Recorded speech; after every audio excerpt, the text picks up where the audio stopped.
Need a motion to go out of closed meeting. So moved. Will the clerk please call the roll? Ms. Perkins? Yes. Ms. Biggs? Aye. Mr. Tuck? Aye. Mr. Gabriel? Aye. Mr. Creed? Aye. Mr. Brown? Aye. 6 ayes. Certification of closed meeting. Whereas the Board of Supervisors of Montgomery County has convened a closed meeting on this date pursuant to an affirmative recorded vote and in accordance with the provisions of the Virginia Freedom of Information Act. Whereas Section 2.2-3711 of the Code of Virginia requires a certification by the board that such closed meeting was conducted in conformity with Virginia law. Therefore, be it resolved that the Board of Supervisors of Montgomery County hereby certifies that, to the best of each member's knowledge, only public business matters lawfully exempted from open meeting requirements by Virginia law were discussed in the closed meeting, to which this certification resolution applies, and only such public business matters were identified in the motion conveying the closed meeting were heard, discussed, or considered by the board. Need a motion to So offer moved. certification? Second. Would the clerk please call the roll? Ms. Biggs? Aye. Mr. Tuck? Aye. Mr. Gabriel? Aye. Mr. Creed? Aye. Ms. Perkins? Aye. Mr. Brown? Aye. 6 ayes. Now, the next on the agenda is our invocation, and we always observe a moment of silence, and you can reflect any way that you want to reflect, and after we observe the moments of silence, we'll be led in the pledge by our County Administrator, Mr. Meadows.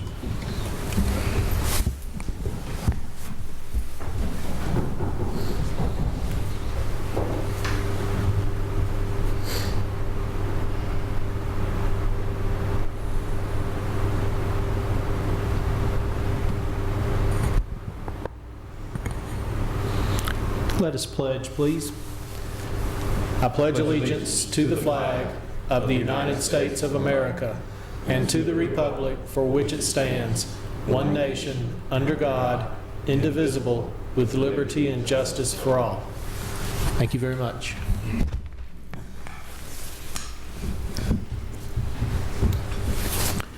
Next on the agenda, but I want to do this one time. I don't get to do this very often. I just want to do it one time. Okay. Yeah. Where's the air coming? That's right. Next on the agenda is we have 3 delegations this evening, and the first delegation would be from the Department of Transportation, Mr. David Clark, VDOT Residency Administrator, will update the Board of Supervisors on road issues, concerns in Montgomery County. Welcome, David. Thank you. Good evening. Just a few things for updates from last time. Of course, we've been finally got the latter part of the summer was taken up, still cleaning up from the windstorms we had. We've done that, and now we're trying to just catch up on some of the things we weren't able to do at that time. Basically, routine maintenance kind of things.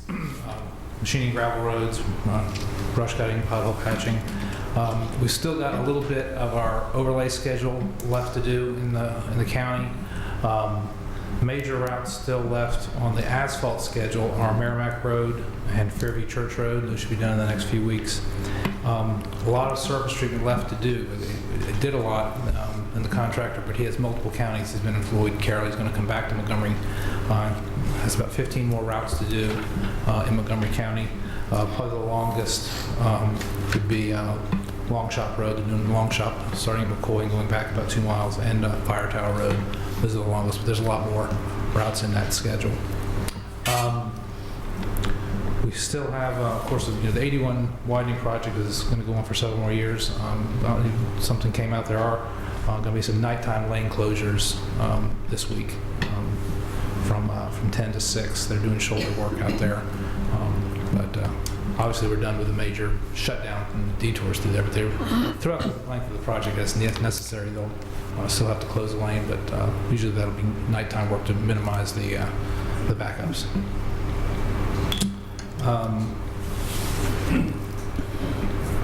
Then, of course, in the next, this month, we're starting our preparation for winter with our crews. So we'll be taking some days in each of our area headquarters to get the equipment ready. We call it a dry run. We pretend, like it's getting ready to snow, make sure we have all of our equipment, everything's working, spreader's working, salt bin's full, all the other types of emergency equipment that need to be in a truck for 24-hour shifts. So we'll be getting ready for that here, and hopefully won't have to use it too much this winter.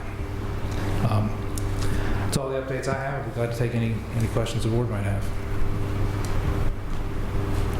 Any questions from the board?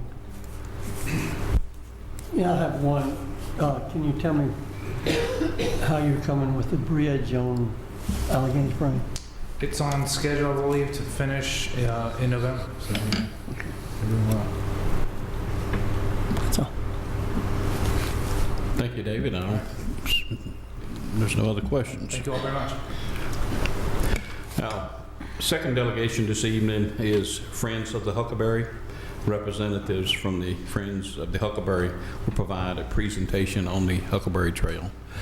Welcome, Bill. Hi, nice to see you all. And, I brought my technical assistant. We have a lot of help. he's a pretty good fellow, yeah.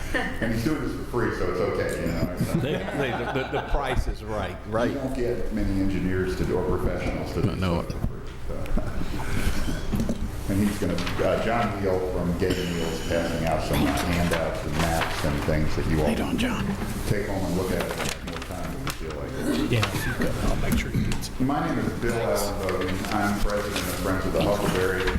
I've been at this now for about 23 years. I've been working on the Huckleberry. I've seen several boards go through, several county administrators, and it's been good. And, we've made a lot of progress. We formed Friends of the Huckleberry about 20 years ago as a nonprofit corporation. Our mission is to promote the Huckleberry, help raise funds where it isn't possible always for the governments to do that. A nonprofit, we're allowed to take donations from the private sector. So we work closely with Montgomery County, Christiansburg, Blacksburg, Virginia Tech, and we have managed to bridge the gap between the public and the private sector. The partnerships work well without any of those participants. When you build, it was interesting, Dave Clark was up here, and of course when VDOT does roads, they condemn, and we don't ever use that word in our stuff. We only cooperate. We use the C word, but not the same word. So without any of the participants that have been involved, both the county and 2 towns and tech, and then the private sector, none of this would have gotten done because there were private sector lands and public sector lands, private funds, public sector funds. We, Friends of the Huckleberry, has been involved in helping to raise about $4 million over the course of the 23 years. And we've expanded. The trail was there before I got involved. There was about a mile of trail in Blacksburg, and I had no hand in that, and I take no credit for that, nor does Friends of the Huckleberry take credit for that. That was done by some very far-seeing people. And then we got involved and we expanded the trail, and we've placed some parks, helped place parks along the trail, helped negotiate with some of the landowners to help even the coal miners park we were initially involved in, and then the Coal Miners Heritage Group has run that. They've done a phenomenal job. When we've run into roadblocks as the trail was constructed, Friends has tried to be proactive in helping to work through those obstacles. We have tried to work with whatever parties were willing to help us, and we've managed to get quite a bit done. Now, we've got a brief presentation here. It's only about 7 or 8 slides. What the enter button, is that the down button? Okay. All right, we had, there have been 3 engineering firms involved in this over the course of the years, and the first one that got involved was Anderson Associates, and they created this map. It's kind of hard to see, but you have the handout there. This map is at the north is Blacksburg, at the south is Christiansburg, and then the trail runs down through the center of it, and it's color-coded. It's a little hard to see on this presentation. We have these maps and we place them on the kiosks along the trail, and they're larger size and they're a little bit easier to read for the people who are out on the trail. They can figure out where they are. And we'll put a "You Are Here" sign like you might see at a mall somewhere. And it shows the progress of the trail, and the color coding shows where the different parts of the trail are in progress and which parts are built. And right now, we've got some really nice additions. Eventually, the trail is going to be, it's currently 6 miles long, will be 10.5 miles long in about 2 years. And the first part we're going to talk about is the Christiansburg expansion. Gay and Neal has been very involved in that. That's another great engineering firm in our area that's really worked hard to help make the trail a reality. And we've gotten some great contributions from different people in the community, as well as some government funds. And John will talk a little, John Neal from Gay and Neal will talk a little about that, and I'll come back up and talk about the Blacksburg.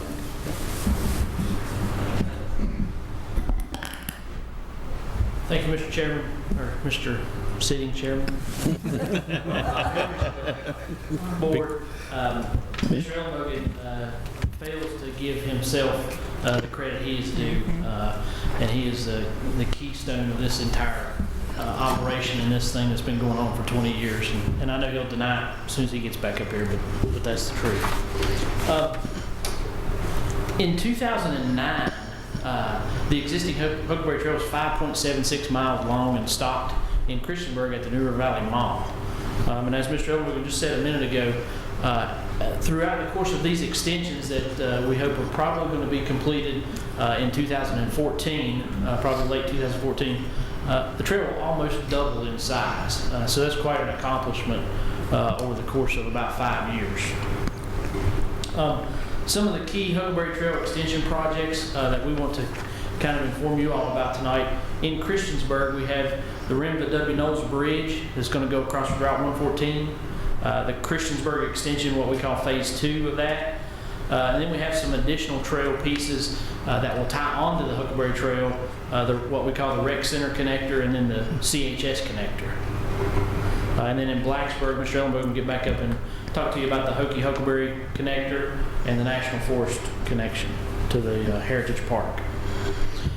This is a rendering of what the Rim to W. Knowles Bridge is going to look like. And just to orient you a little bit, if you're familiar with where Play It Again Sports is at on Route 114, and before you cross the railroad tracks going out towards the county area, just before the railroad tracks is where this bridge will sit. And this project has been coordinated with VDOT's Route 114 widening project that will take that to 4 lanes. And we were fortunate enough to be working with VDOT early on, and this bridge was incorporated into the Route 114 widening project. And so it was funded through that. And one of the reasons that we call it the Rim to W. Knowles Bridge is that Ms. Knowles was a resident of Christiansburg that passed away in, I think, 2007. And left the bulk of her estate, or the remainder of her estate, I should say, to the town of Christiansburg for the enhancement of streets and sidewalks. And we worked with the executor of that estate, and they saw this as a pretty beneficial enhancement to streets and sidewalks, trails, those type of things. And that was what was starting to make this bridge a reality, because the funding for a bridge like this, spanning about 112 feet across Route 114 and all the things that go in with it, is a tremendous undertaking. And we were working, acquiring T funds each year and saving up our money to build this bridge. But Ms. Knowles' estate really jump-started that. And then coordinating with VDOT and incorporating that into the project allowed us to take her money and extend the trail even further, which is what we call the Christiansburg Extension Phase 2. And I may use the mouse here just a little bit if I can get it going. Up here at the top of this is the New River Valley Mall right here, which is where the trail ended. And actually, Friends of the Huckleberry undertook a small extension of the trail to take it from the New River Valley Mall to behind Regal Cinemas, which is right here. And that's in place right now. There's people walking daily. And then we have the Rim to Knowles Bridge that will cross Route 114 right here, and that's shown in the light purple color. And Route 114 is right here. And then we have Phase 2A, which has actually been advertised for construction, and we're awaiting bids for that piece of the project. That's Phase 2A, which is in red, and it goes behind Walmart and Home Depot. And then we have Norfolk Southern has been tremendous to work with. They actually are allowing us to do an at-grade crossing of the Gobbler Spur, which is just a spur line that serves Corning. So we won't have to build a bridge across the railroad tracks there. And then we have Phase 2B, which is in design right now. I lost one. There we go. Phase 2B, and this is the old road furniture plant right here in white that you can see right there. And this is Cambria Street right along here. And we actually have what we call the Rec Center connector that will connect along Cambria Street to the Christiansburg Recreation Center right here. And then we have Phase 2D, which goes down through and touches a significant amount of residential housing in what's known as Oak Tree Townhomes. So we're providing one of the things that I've mentioned, and I unfortunately got quoted in the newspaper a while back for saying a daggone big old pop when I was talking about all these people, all these residences down in here walking the trail to the movie theater, and they'd be real thirsty. And that was one of the things that we were really promoting the Regal Cinemas, is everybody be thirsty when they got there to see their movie. So, but Phase 2D would go through Oak Tree Townhomes right through here. And then Phase 2F is what we call the CHS connector. Christiansburg High School is right here. We've worked pretty closely with the schools, with Montgomery County Public Schools, and we're trying to make sure that we minimize the impact and for their potential future planning as well. And now that is the extent of the Christiansburg extension. The entire extension is a little over 2 miles from the end of what was the existing trail in 2009. And I'll turn it over to Mr. Ellenbogen to talk about the Blacksburg side of things. Thank you, John. It's amazing. You have a mouse here. I didn't even know that, so this is great. Now I can. We have 2 additional sections happening in Blacksburg right now. One is being done on the west side of 460, which is right here. Oh, okay, good. Oh, okay. That's the west side of 460, and that is running from the tunnel where it goes under 460, running out to the Heathwood area, and it'll mean that you won't have to, right now you can still get over there, but you have to go all the way into town and then come back through the Tech campus and come out the other road, and you don't have to do that anymore. You won't have to do that anymore. And then you'll go through Heathwood, and then there's anyhow, this section right here is being done with a T grant. There's about a $500,000 T grant we've had in place about 4 years. And it's already been put out to bid. The bid has been awarded.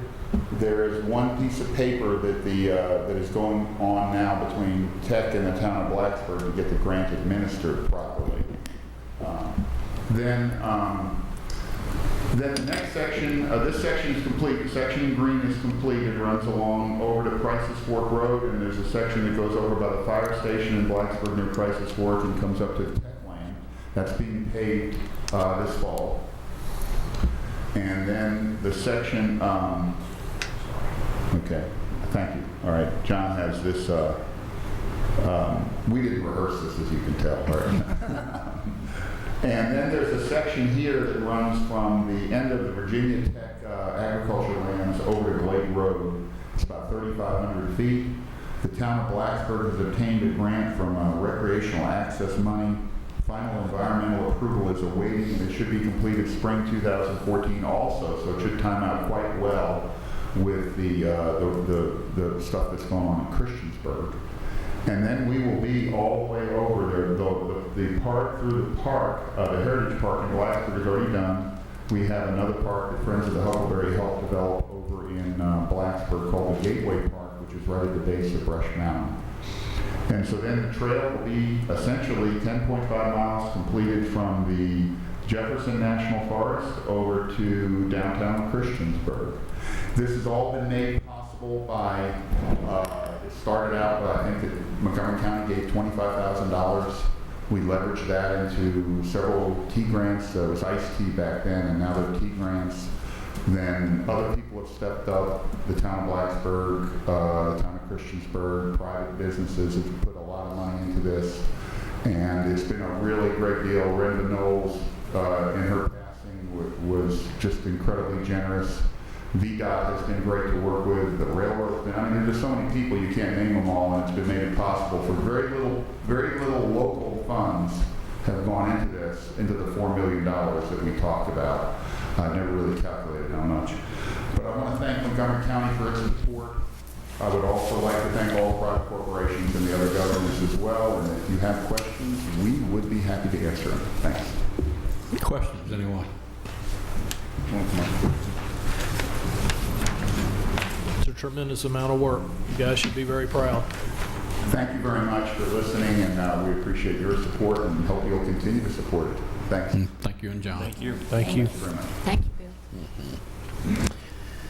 Third delegation this evening would come from Friends of the River, Virginia, proposed Harvey Lee Price Park. I think it'd be Mr. Tanger and Randy Lund, yeah. I'm acting flunky. Thanks, Randy. How are you? I'm doing good. Thank you. Give me, hey, Randy, give me that before I chair. And I'll add it to his stuff. Thank you, sir.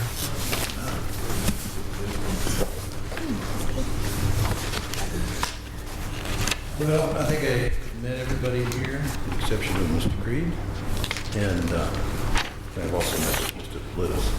I'm Bill Tanger. I'm the chair of Friends of the Rivers, and as you know, I'm here this evening to talk about Price Park. There are really two main issues that I'd like to bring up. The first overarching issue is whether or not Montgomery County would like to have a park called Price Park in the location that is proposed, and whether the Board of Supervisors sees that as a plus to the county. And the second thing is we have applied for tax exempt status some time ago, and there was some discussion that the board would look into that, but I don't think it's ever been done. So we'd like to move that forward if we can. Okay, again, I'm going to do my best here. Let's see. Mouse. Okay. All right, or maybe. All right. So I'm going to take you through some slides as quickly as I can. It'll give you the overview of this thing, and then I'm sure there are going to be questions about this one. All right. First of all, Harvey Lee Price is the longest serving dean in Virginia Tech's history. There's a lot known about him, and even more since this idea of the park came up, because we had the political science department of Virginia Tech do research on Harvey Lee and make sure that he had no skeletons in the closet. We have that document produced. This is some more detail about Harvey Lee, and let me say at this point that this property was donated to us by Ann Price Yates for the purpose of the park, if we can do that, put it together. And of course, we can do that in several ways. One way is the county can help develop that park, and the other is we can just open it as a park. And so we have several options. In fact, people can use the park right now. So this is a, sorry if this microphone doesn't seem to, I'm not sure it's working properly. This is an overview of the property. You can see the in the green shape. That is that's the 45 acres that would be part of the park. There would be an access to it from Sandy Circle, and that's the purple line with the arrows. That shows you the scope of the park. And of course, right through the middle of it goes Struvel's Creek, and part of it goes Walls Branch. Again, this is a fix this computer here a little bit. There we go. That's much better. This is a more close-up of the plat. And let me say, obviously, this is a plat of the park. Some time ago, when this idea first came up, there was some misinformation put out to the media about the park. One of the county, I think, made a statement that cost $9,000 to get a survey done and an environmental study. Both of those had long been done. And so they are done, done at no charge to the county. Here's the subdivision plat, which evidently has been there. I think most of you have. As you know, calls for, there's a section here called, it says reserved for future street, where the road would come off of Sandy Circle. This is the future land use map.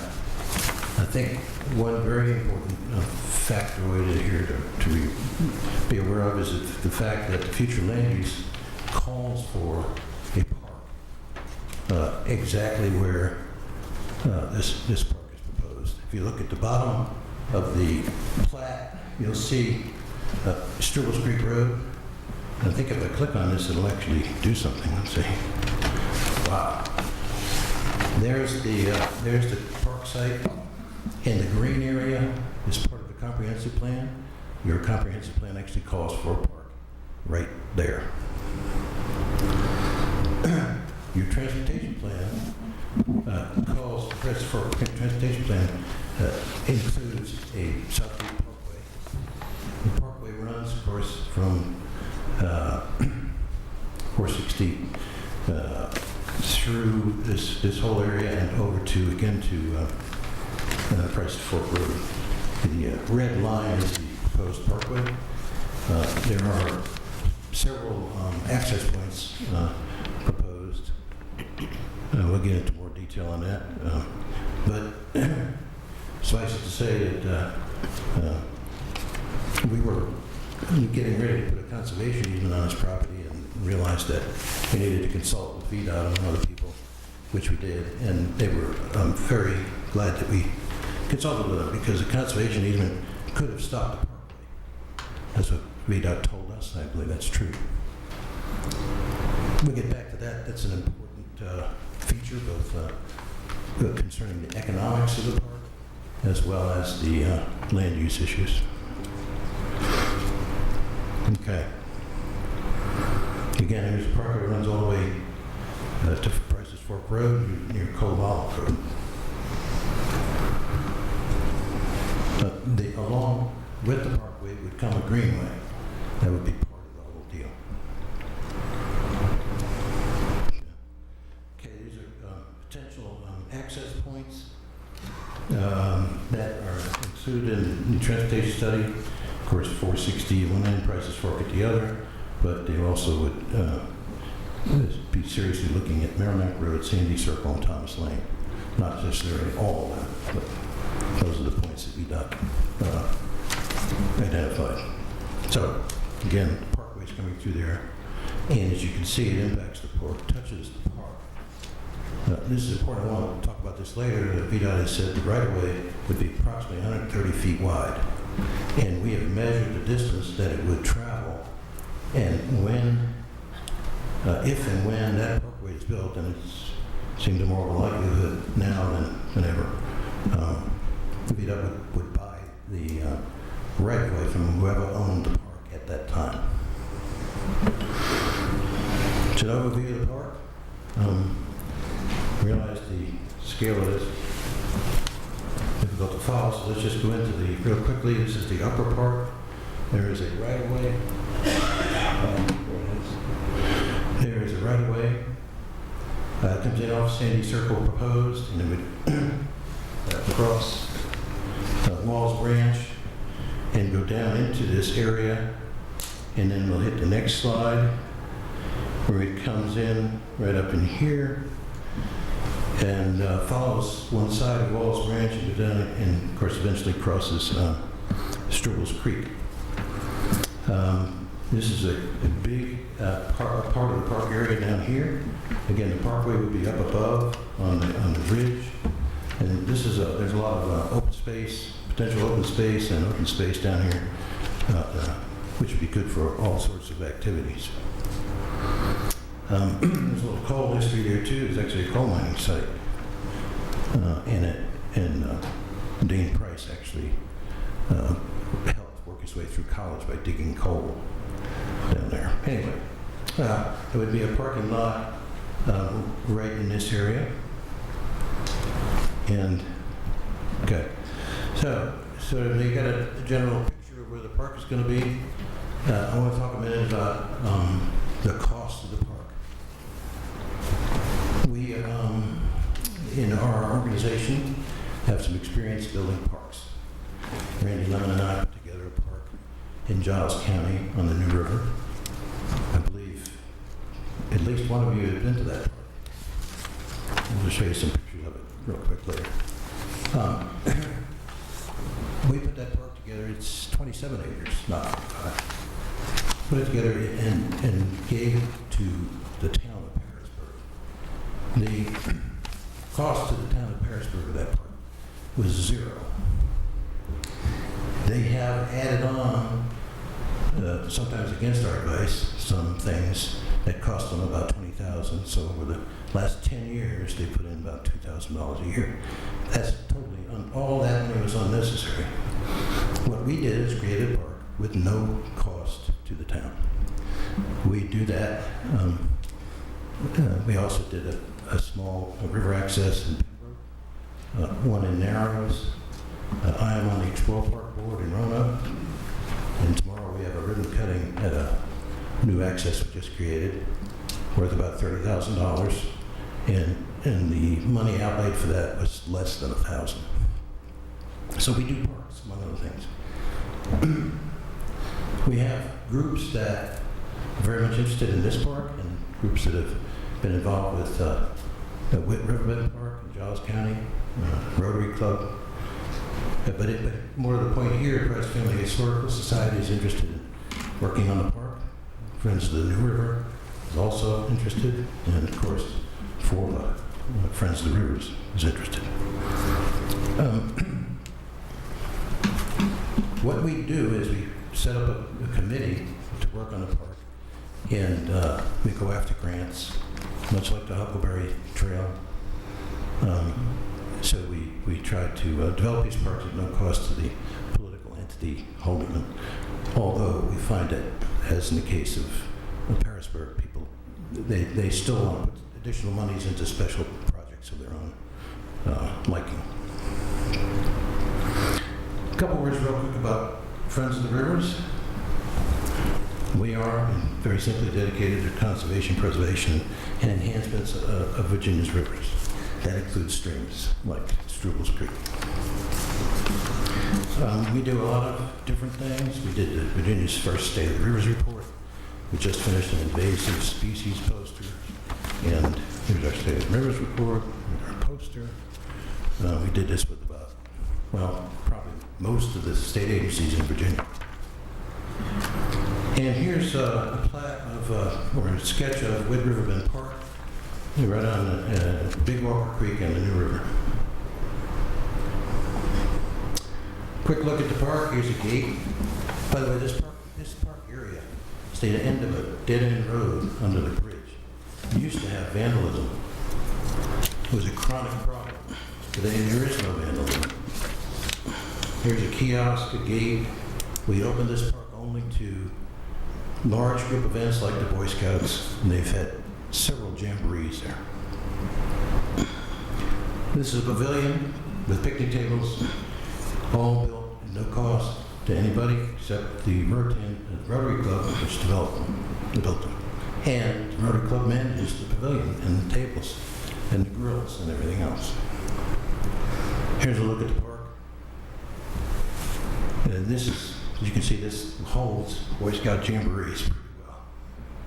There's a lot of areas for Scouts setting up. Here's a SST, sweet smelling toilet. Sounds like a rocket ship to me. But anyway, this SST also was put in with a grant at no cost to the town. And it's just a Rotary International sign on the pavilion, just to show who's in charge of it. We have a website. It's just a reminder to me to let you know we have a website if you want to check it out. Here's a sandy circle looking into the entrance of the park. There's a trail that starts right there. And here, I got 4 or 5 shots of the park area. This is a path we cut into the park. Right away, here's Struvel's, no, this is Walls Branch. Struvel's Creek. Randy shot these in the fall. This is the old road, old Struvel's Creek Road goes through there and sort of ends in that area, but a lot of it is still there, still preserved. This is the ford of, that's Struvel's Creek Ford, where your PSA goes in periodically, I think every month, to check gauges and information on your water and sewer. More Struvel's Creek, very pretty, as you can see. Gets prettier by the second. It's just amazing. This is the ford also, by the way. The ford, this is a side view of the ford. The ford comes in over here and goes out over there. Okay. Again, lots of area to create trails, recreational areas. This area could be for camping. Okay. And here's the old Struvel's Creek Road, some more of that. Okay. So that gives you an idea of the park. Very pretty. I'm going to take a minute and go over the sort of summarize why we think this park is a good idea for Montgomery County. I think each of these items is pretty important. First of all, your comprehensive plan calls for a park in exactly that area. Your planning organization calls for a parkway in exactly that area. The park would protect sensitive environmental areas. The park would honor one of Montgomery County's and Virginia Tech's finest. Access to the park allows the PSA to avoid the $1,200 yearly fee to Virginia Tech. Once we get a little bridge in there, the PSA can go there. We're not going to charge them anything. Or, should the county own it, I don't think you're going to charge a PSA. If and when the parkway is built, the owner receives about $70,000 for the right-of-way.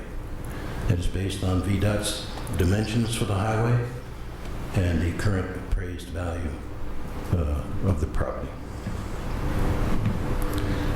So, sort of the bottom line, development of the park will not cost the county anything if it chooses not to spend any money on the park. It doesn't have to. That is what we do. In the case of Riverbend Park, we pulled together over $180,000 in grants. Local organizations have already committed to helping build the park, and by way of example, Wood Riverbend Park is just over in the next county. It's a really beautiful park. If I had to give you one of our parks to go to, that would be it. Don't go to explore yet. That's a work in progress. So, those are the summary of reasons. That's the presentation. Any questions? Questions, board members? Mary? Can you refresh us about after the park would be built, if we were to go through with this, maintaining the park? Because that was a big issue we discussed in our meeting. Right. You know, since we're so strapped for money for personnel and Right. Parks and Rec. Can you explain a little bit about what goes on at the other park? Exactly. Riverbend Park, for a good example, Riverbend Park, I think they put in about $1,000 a year in maintenance. There's a camping area in Riverbend Park. The camping fee is $3 per person. The town of Harrisburg, and I have a letter from the town manager, by the way, which is not in here, of course, but where he states that they, if I remember right, they are taking in about $1,750 a year on the camping fees, and so they are putting that money towards maintenance. I will tell you also that tomorrow when we do the ribbon cutting at the Roanoke River, that we have instituted a fee that is $2 per person per day, or $20 a year, which is exactly the same fee at Carbon's Cove. And that is one way that the park would bring in some additional money for maintenance. This park, the Price Park, in other words. So there are a variety of ways to bring in money from a park, and this is one of them. The pavilion, for example, if you want to use the pavilion at Riverbend Park, you sign up, and the Rotary Club gets a fee for that, and so that helps the Rotary Club maintain their own pavilion. So would they like check up after the group used the pavilion to make sure it was all cleaned up and everything was okay, or Yeah, does that fall back to the town? No, the Rotary Club does that. The Rotary Club does all of There's that. nothing better than self-interest, and they want to keep that pavilion really good. I mean, they use it for a lot of their own events, so they're going to stay on it. Thank you.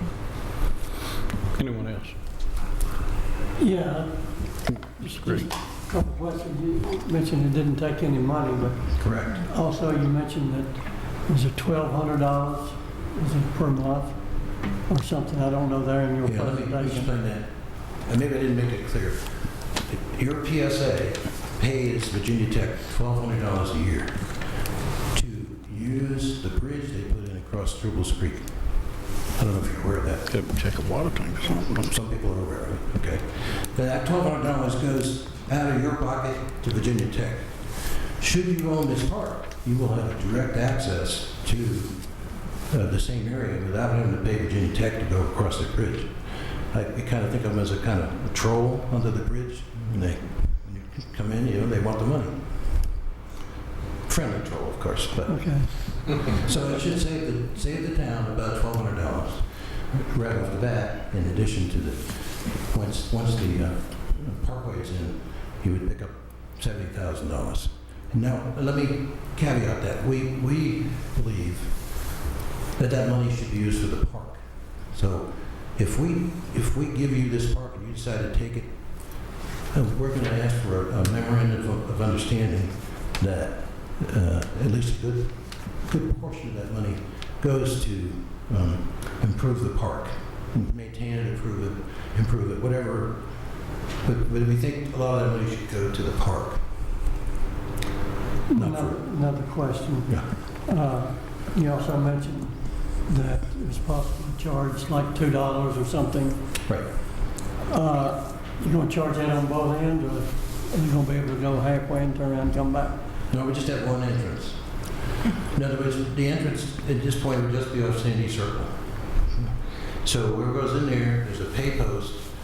We just set this up at Explore Park, by the way, but the Forest Service uses it at Cascades. It's in Johnson. Yeah, Sorry. Cascades. And the Park Service uses it, the Forest Service uses it, a lot of BLM, a lot of federal agencies use it. It's a pay post. You come in, you get the envelope, put your license tag down on it, and put the money in the envelope and drop it in the pay post. And that's how the money is accumulated. That's people that come in by car, right? Yeah. You can walk in, but you still have to pay. It's a per person per day. I just, it seemed like to me it'd be kind of hard to keep up with who's paid what. If you've got a park that runs as long as what that one seems to. But I'm glad you brought that up. We just put an open door pay post about 2 weeks ago, maybe less, and at Explore Park.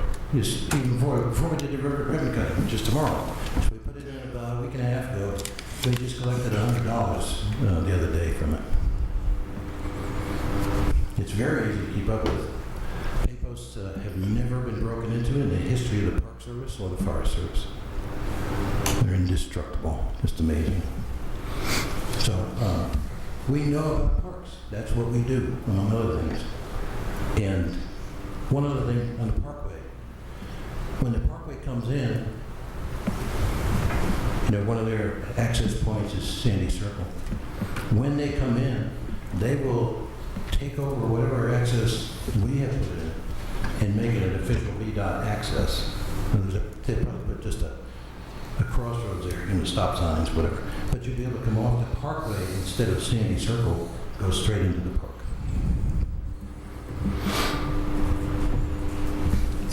We'd like to see the county consider putting a committee together at a minimum to study this thing and work on it. And, but the county's got to have some kind of interest in doing it for your own self-interest. And of course, we'd like to get the tax exempt status out of the way. Yes. Yeah, I actually don't have a question. I just wanted to thank you for the presentation. I think that I found it very informative, and I think it cleared up a lot of the questions that I think I personally had, and hopefully other board members. Yeah, there's been a lot of misinformation out there. We apologize for that, but we didn't do it. Absolutely. I have a question. What kind of traffic do you think daily that you'd be looking at? I don't think it's going to be that high. I think you're talking about, for the first several years, 6 to 10 people a day, and maybe it would average 6 during the week and 12 on the weekends. We don't see a lot of traffic in there. It's not going to be that kind of, unless the county decides, well, we want to build a education center, and that's one of the things we've thought about. The county has lots of options, and so that might increase traffic. But we have no time schedule on this too. We don't do parks. I mean, our park committee for Riverbend Park met for over 5 years, approximately once a month, and to get this stuff done, and that's how we do it. What's your plans if the county does it? We'll open our own park. So you're going to plan on opening up your park, Yeah. whether the county does or not? Yeah, that's at this point in time, it'll be a park. Right, and so at the end of the road, so to speak, we get to 70,000. Thank you. Well, I know you talked about the honor system, and I've been over to the Cascades quite a bit, and they got these, I guess, like steel posts where you take a little thing, write your thing in, stick your money in. To me, it seems like it's a whole lot of, it's an honor system, and it's a whole lot of honor, you know, because you sit there a little bit and you watch people drive in, they'll look around like this, and next thing you know, go up the trail, and I said, they didn't put any money in. And Yeah. we just started counting them, and so it's like about 8 or 10 people came in there that day in about 30 minutes while we were resting, coming out of the hills, and like, and think, well, why should we have paid? We shouldn't have paid, you know. And then you talk to some of the people from National Forest, and they said, well, yeah, they collect a little money, and I think we have a donation posted too on the Huckleberry Trail from our rec department, right? I believe Mitchell has put some out there, and it seems like it depends on how it's managed. Yeah, it has advantage. And the thing about it too, you know, you look at volunteers and volunteers, but when we look at our recreation department, it sets in an area, like, to me, that would generate quite a few complaints from the neighboring communities, whether they direct complaints at the park or people speeding in and out of the neighborhood and so forth. Now, the Riverbend Park, how close is it to housing and like subdivisions and things like that? Housing sits on top of the hill. Pretty but good distance from it. It's not as close as, for example, you talk about Sandy Circle, the entrance. Mm-hmm. But as you come down to the park, you turn right off of 460 and you go down through Ripplemead. So all the people going to the park go through Ripplemead. Never had the first complaint. Mm-hmm. And again, to address your issue on collecting funds, it all depends on how it's managed. The way the tickets work is you fill that out and you have to carry that ticket with you. If you get caught without that ticket, you can get fined.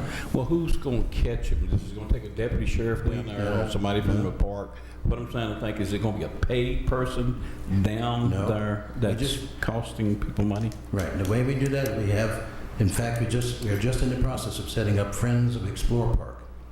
And in other words, we have volunteers who are down there a lot anyway, and they make sure that the vehicle is there with a sticker on it. If it's not, then they'll take down a license tag and let the park people know. And it probably, what I'm thinking, you talked about campsites and things, you know, said this area is nice for camping and so forth.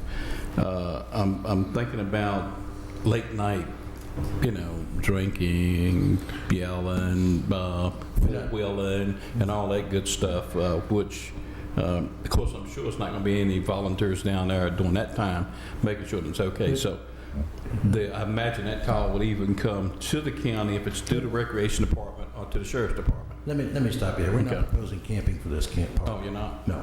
But, I mean, you said an area down here, this would be It good could be used for that, right? camping. Yeah. But the town, obviously, the county can do whatever it wants with it. Yeah. But in this particular park, we're not proposing camping. Okay, okay. Any more questions? Thank you, Bill. You're most welcome. The handouts, by the way, don't have all the slides. Obviously, they have a book, but it just has some ones we thought that were pertinent. And we can provide you with anything you want. Yeah. Thank you. Now, the next topic on the agenda is public address. And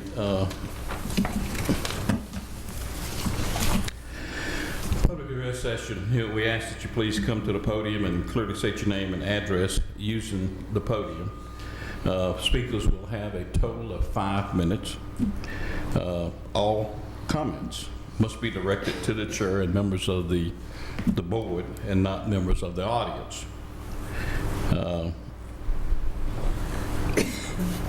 And if you have any written statements or anything you'd like to leave with the board, please leave them with our clerk. And so we have Mr. Steve DeHart signed up, and so.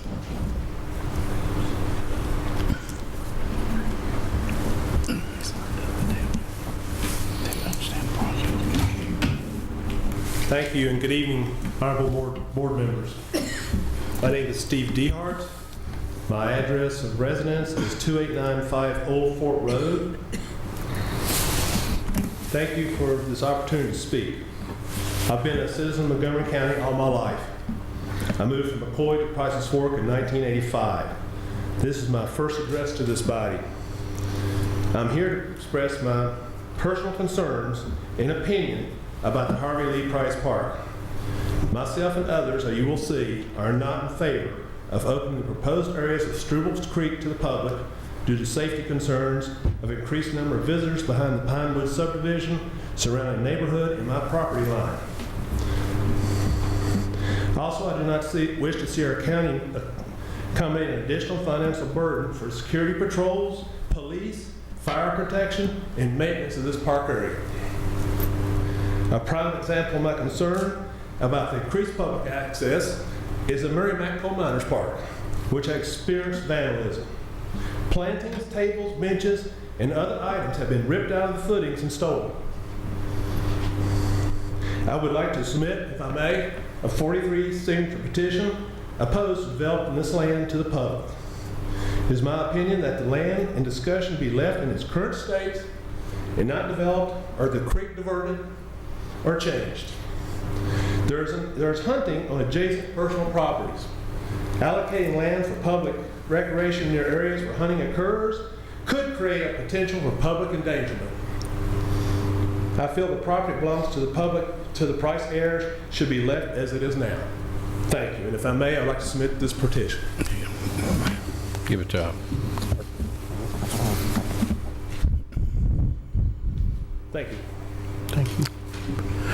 While he's getting his paperwork ready, I mean, we still allow people who did not sign up that could speak at this time about any issue dealing with county business. Yes, sir. Yes, sir. Come up to the podium and state your name and address. My name's Gary Elliott. I've lived in Price Fork all my life. I didn't come over here to talk to the board, and I really wasn't prepared to, but I do know some of what's going on in this deal. I don't think there is no right-of-way into that piece of property that this lady left to the Price family. They're just trying to take a blocked-off piece of property and make something out of it. I also Thomas Lane is an overcrowded, populated road at this time already. Montgomery Farms is right down next to where they're talking about going in. There's four-wheelers riding in them mountains all the time down there. I have a cemetery that's right above the hill where they're talking about this park. It's a very small cemetery, but it's been kept up by the Elliott family for over 40 years. My granddaddy's buried in there, my grandmother's buried in there, my brother's buried in there, and my daddy's buried in there. And it almost adjoins that very piece of property that they're talking about. Also, that property has septic system coming from Blacksburg.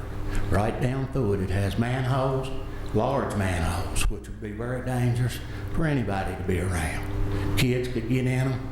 It's just going to create problems. He's not showing Montgomery Farms on his map and that little crowded road. And I live within a quarter mile of where they're talking about building this park. It's heavy developed down in there. It's overloaded right now. And there's no vandalism because nobody fools around down in there. But if you open it up to something like this, it's going to be a lot of trouble for the county. It'll be police down there constantly. And like I say, it's a quite respectable little area, and we're hoping to keep it that way. And I've been in that area for 65 years, and I don't know this price, man, that they're talking about. It went to Virginia Tech.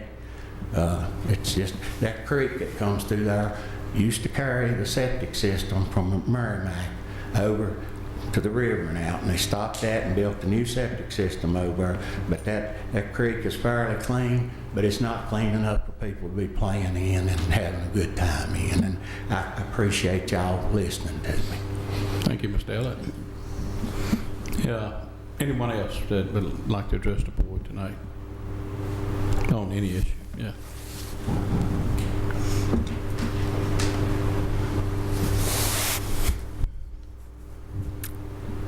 Good evening, Mr. Meadows and members of the board. I'm Jack Salkovitz. I live on High Rock Hill Road down the bottom of the county in Pilot.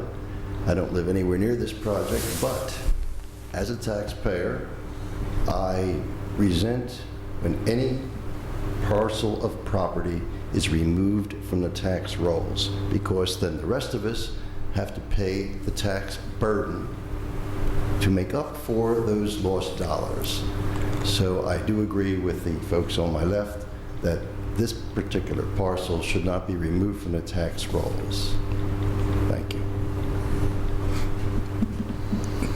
Any other members of the audience who would like to speak to the board tonight? Seeing no members, no citizens come forward, we'll close the public address session. Move on to the addendum. We don't have addendum tonight, so the consent agenda is next. And do we have a motion? Approval. Second.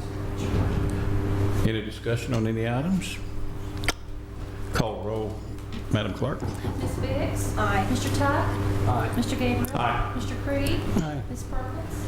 Aye. Mr. Brown? Aye. 6 ayes. On the old business, we have subject ordinance AFD 3 renewal, an ordinance renewing the agricultural and forestry district, AFD 3 Little River, consisting of approximately 1,716.6 acres in the Roanoke Magisterial District within Montgomery County. I have a motion, I think. Second. We have a motion and a second, and is there any discussion? Would the clerk please call the roll? Mr. Tuck? Aye. Mr. Gabriel? Aye. Sorry. Mr. Creed? Aye. Ms. Perkins? Aye. Ms. Biggs? Aye. Mr. Brown? Aye. 6 ayes. Subject B, ordinance AFD 4 renewal. An ordinance renewing agriculture and forestry districts in AFD 4 Silver Lake Road, consisting of approximately 1,504 acres in the Roanoke Magisterial District, which is District D, within Montgomery County. So moved. Second. Have a motion and a second. Any discussion? Will the clerk please call the roll? Mr. Gabriel? Aye. Mr. Creed? Aye. Ms. Perkins? Aye. Ms. Biggs? Aye. Mr. Tuck? Aye. Mr. Brown? Aye. 6 ayes. That was right along on agenda. Let me get to subject C. Okay. Yeah. Subject C, an ordinance renewing the Agriculture and Forestry District, AFD 5, Roanoke, consisting of approximately 6,599 acres in the Roanoke Magisterial District within Montgomery County. So moved. Second. Have a motion and a second. Any discussion? Seeing none, clerk please call the roll. Mr. Creed? Aye. Ms. Perkins? Aye. Ms. Biggs? Aye. Mr. Tuck? Aye. Mr. Gabriel? Aye. Mr. Brown? Aye. 6 ayes.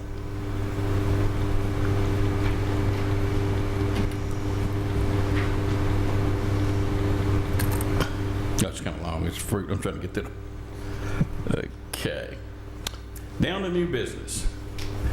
A resolution of appreciation for Robert Gribben, agency-owned agent, and I understand he served a number of years. Do I hear a motion? So moved. Second. Have a motion and a second.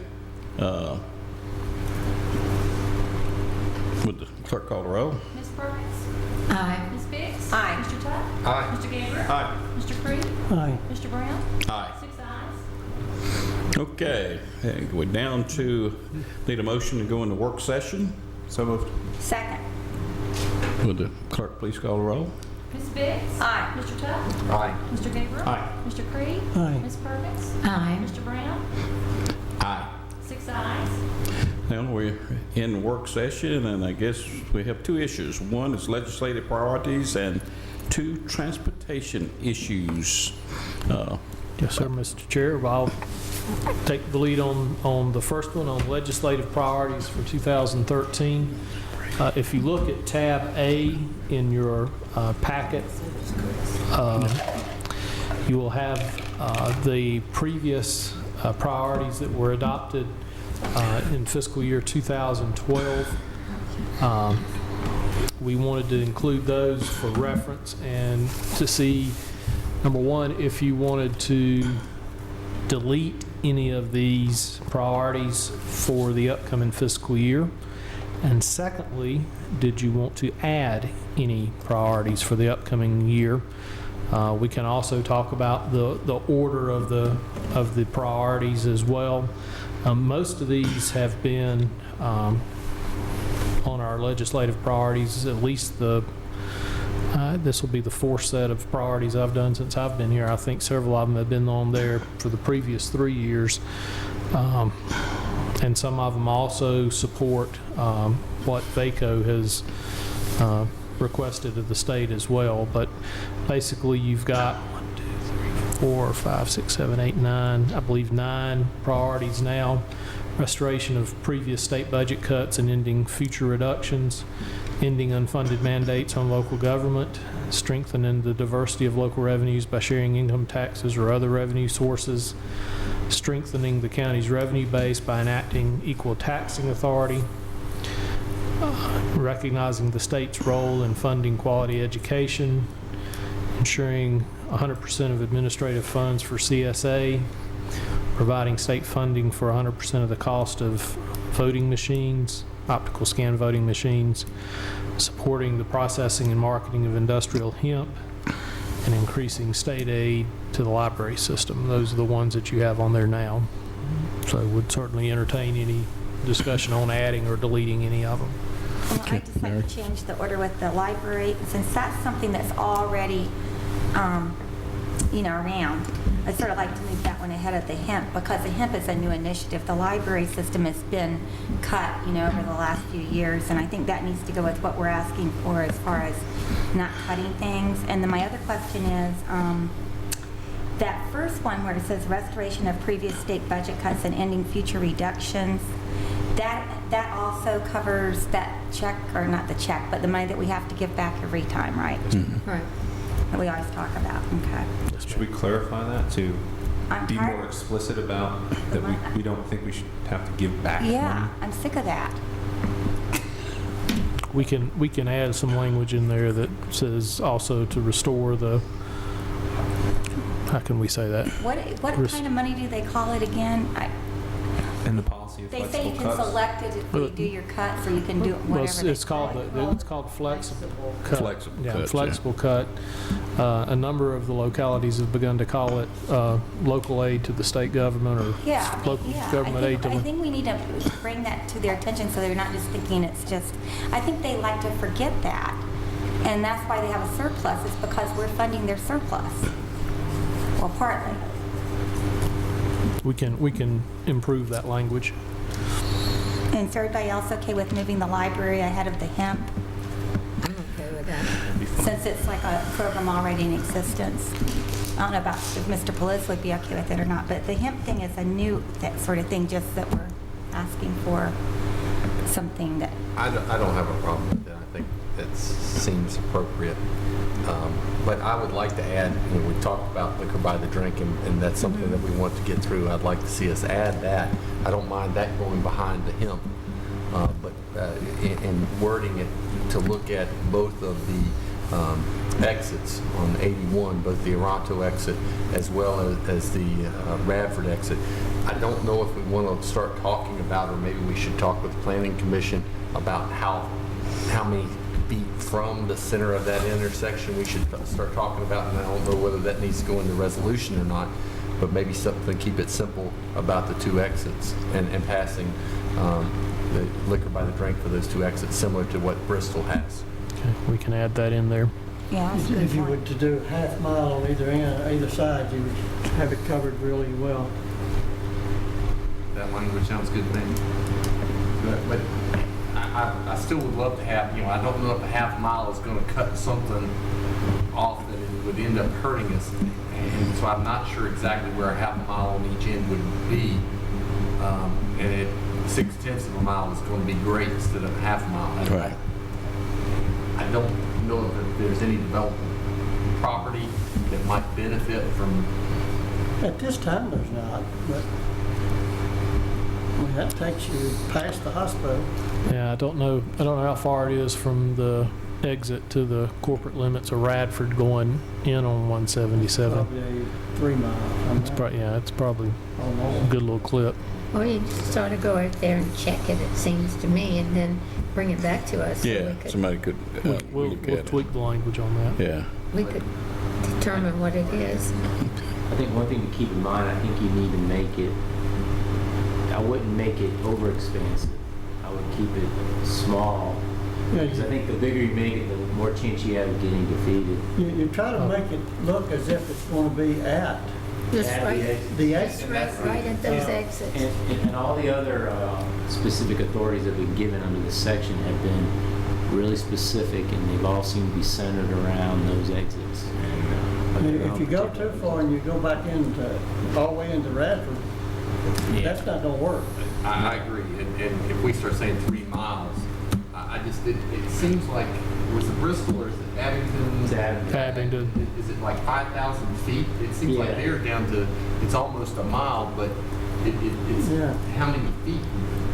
And I was just trying, I can see the hospital pretty clearly in that area, but I was thinking down in Toronto, especially with the road being widened, and if there's any place that could be developed, and I'm not as familiar with that area as you are. I think if you get within a mile, you got anything that could possibly be covered within reason. Okay.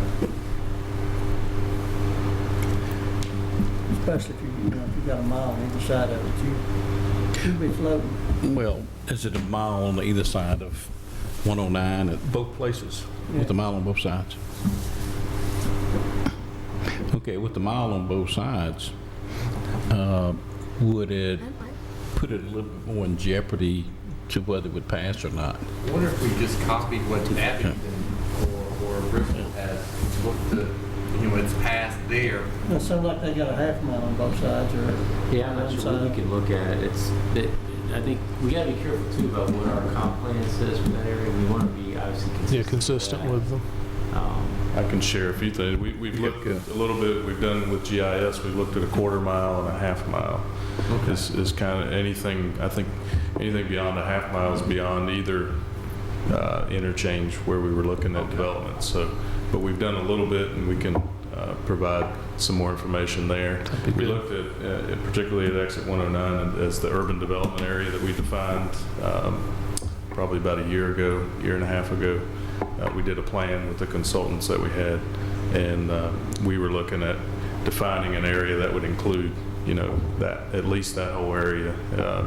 But I think it's been a while since I looked at it, but we looked at quarter mile and half mile basically from any of the ramps. So from either end, you pull off X distance, whatever distance that is, and that's kind of what we were looking at, is to try to tie it down to a certain area. So like Marty said, it's not all encompassing. It only really looks at those areas right at the interchange, and I think I think a half mile out from either side is going to put at you. the hospital on that side of it would be fine, because there's not much after that.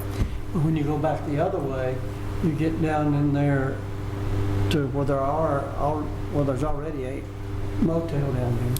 That was basically the extent of that direction, would be about the hotel, and then back to the hospital the other way. A lot of developable land, but whether you want to go that route, I don't know. So we can provide those back to you for your next meeting or in your packet. That's the plan, is what we're doing tonight, and I should have said that to start with. What we're doing tonight is taking last year's as a draft, listening to the comments, and then we'll go back and bring it back to you as a second draft.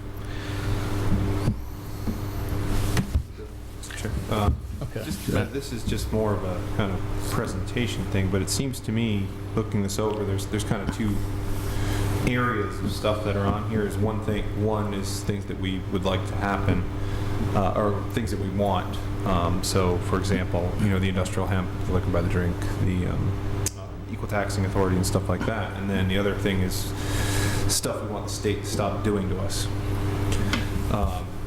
such as unfunded mandates and stuff like that. So I'm wondering if perhaps it might benefit from having some subheadings within this. Some formatting. To break it down, to emphasize that we're not asking for all these things. We're really just asking you to stop making us pay for things that you telling us we have to pay for, and then not letting us pay for them, and provide us some support so that we can actually provide services to our citizens. I think that's a good point. And one thing for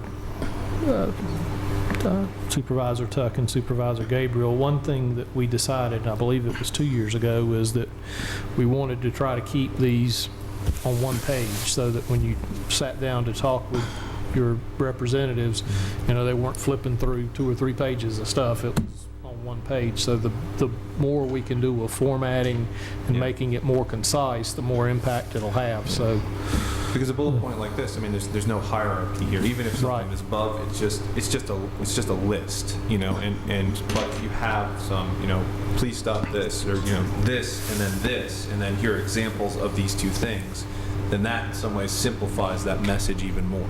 Okay, that's a good point.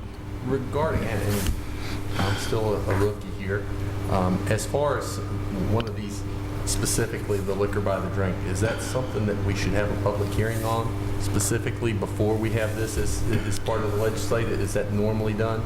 No, you don't, Marty, correct me, but I don't see a need to have a public hearing on that. What I would suggest is no legal requirement, yes. When we put this together, when we put these legislative priorities together, we provide them to VACO, and they incorporate our information into the information that they provide. But this is also when we have our legislative dinner with the legislators, and then also when we visit with them in February on Town Hall Day, Legislative Day in Richmond, we provide them with this information.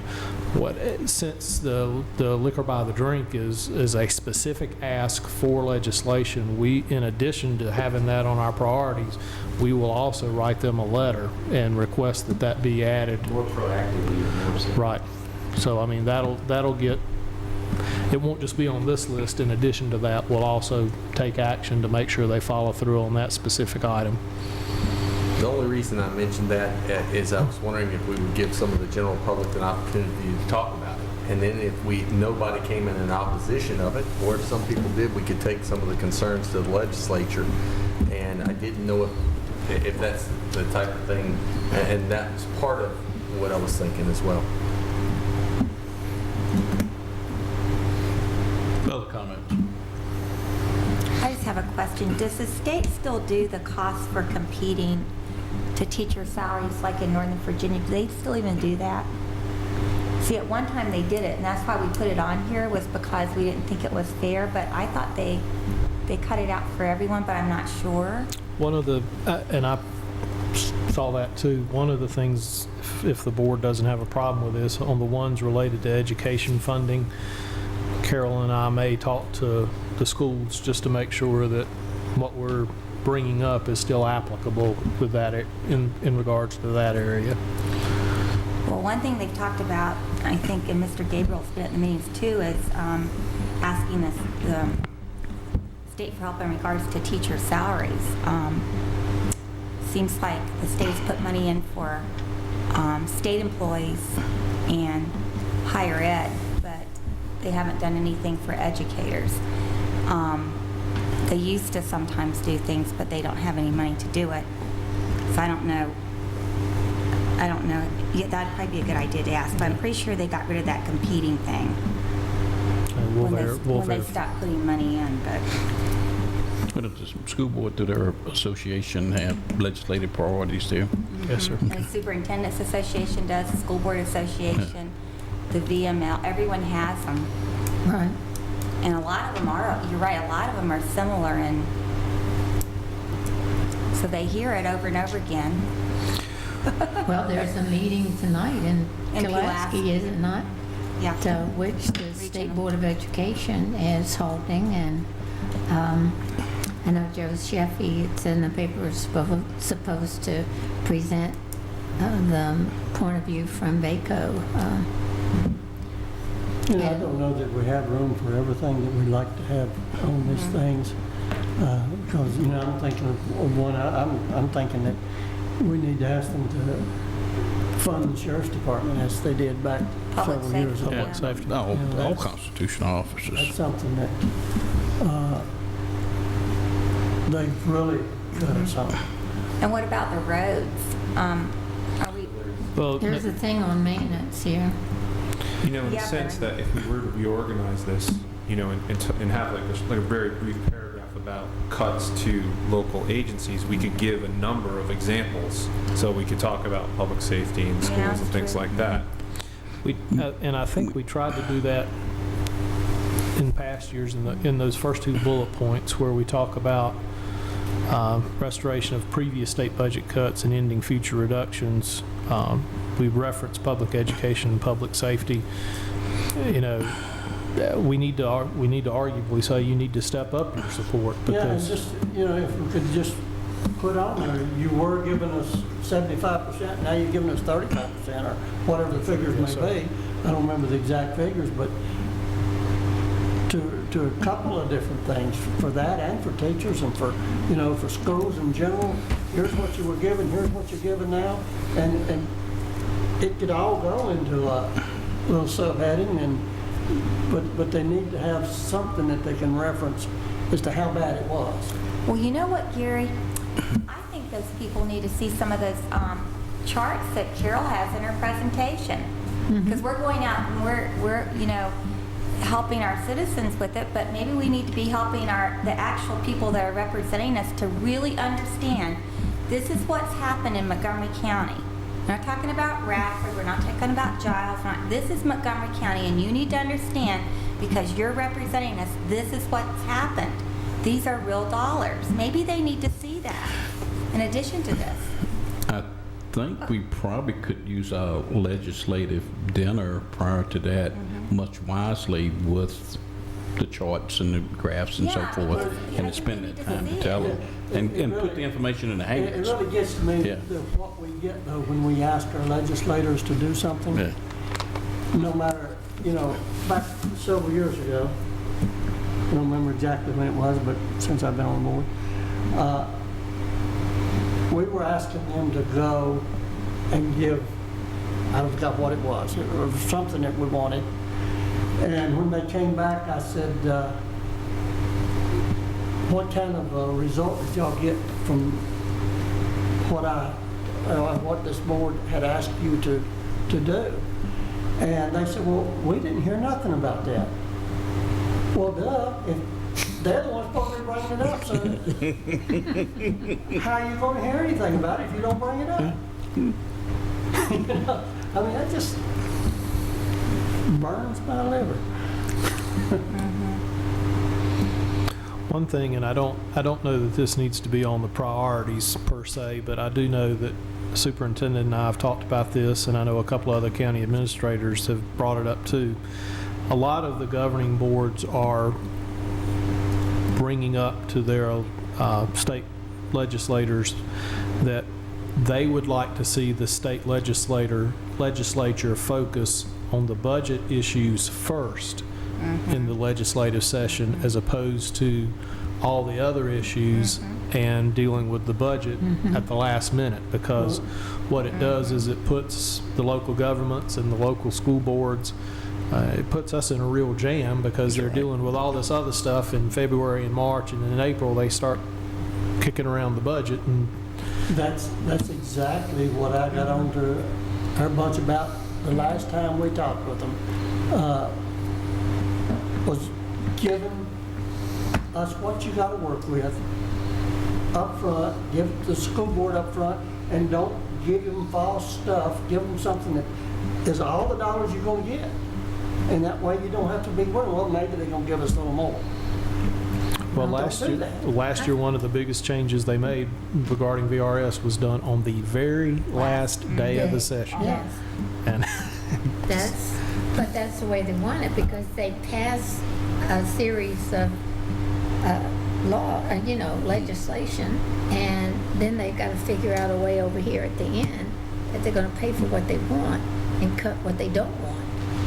And that's kind of why I think they do it at the very end. They could do it sooner rather than later. I know, but it won't. People do that intentionally. well, I think As long as I've been around, That's an it's intentional never happened that way, so. I think that's another good topic for when we have our legislative dinner to discuss with them too. That I'd like to hear what they have to say. Right. Some of us who are on the VACO Education Committee got an email from Larry Land about what is even going before the State Board of Education, which also talks about some of the things that we've been talking about. If you'd like to have it, I'll forward it to you, and then that way you can look at it. And some of it is, did you get that, Craig, at all? I think we can get that in a packet. Yeah, it's right here. I was just thinking if the other board members got it, I don't know, but. No. Looks like it went to the Education Committee. Yeah, No, I it was said it gonna- went to the Education Committee. Come to think of it, and Ms. Perkins, I don't think I did get that from the education, Okay, group. it's, If one I of can you, just forward it to you. and we'll forward it to the board. Yes, ma'am. Here you go. Thank you.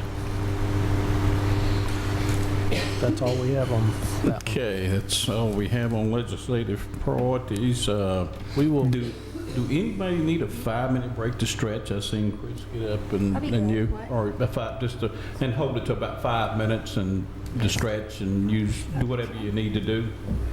All right, I'm going to forward Yeah. this to you guys. Item 2, transportation issues. Mr. Chairman, our first item under transportation issues relates to the 6-year road improvement plan for primary and interstate roads. That is tab B in your handouts. Yes. I believe that the primary thing we wanted to talk about there, if you scroll down to page 4 or 5 under tab B, we adopted a resolution back in 2000, it was May 9th, 2011, talking about various projects that we wanted to make sure were maintained in the 6-year plan. The projects that were identified in that resolution are still in the 6-year plan and are still pending for the future. I don't know if you want to just change the dates on that resolution in a few words and re-up it again. What's the board's pleasure? And David, if you have anything to add to anything I'm throwing out, feel free to come up and...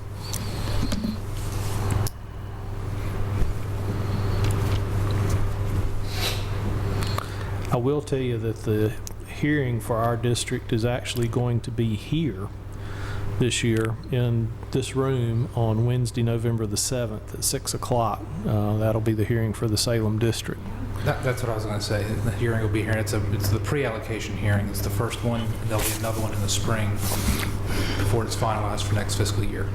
The one coming up is for the upcoming fiscal year that will start next summer. There's usually 2 hearings, a pre-allocation hearing, and there'll be a final one. This is the one that's usually more better attended, and the other one, the one in the spring, is more, the draft has been presented. Formulated. Yeah. And there's usually very little changes once the draft. This is the one where there's a little more input into what the draft plan will be. That will be finalized and approved in the spring. Thanks. Yeah, that's completely different from the secondary 6-year plan. This is just for primary and interstate. This is for basically the interstate And primary roads, yes, sir. And like I said, in 2011, we had Route 114, which is Pepper's Ferry Road, as a priority and concerns about safety improvements on that road. And then also we had Route 8 and the exit 114 interchange on I-81 at Route 8. And we had the park and ride lot at exit 118. Can I ask a newbie question? Yes. Take my rookie privileges to ask a naive question. What about Smart Road? I don't know if that's wading into a hornet's nest, but I don't know anything about that. Well, they were supposed to connect it, I Yeah, don't know how many years ago, and they never connected it. And VDOT really, when they presented the whole Smart Road issue, assured everyone it would be connected, and they never connected it due to lack of funds, as so it was said. But it's supposed to be connected. Is that something? Well, we could ask our gentleman right here if there's have you heard anything about it? No, you're exactly right. The right-of-way has been bought. There's preliminary design for it. It'd have to be redesigned, but the right-of-way is there. There's just no money for construction put on it.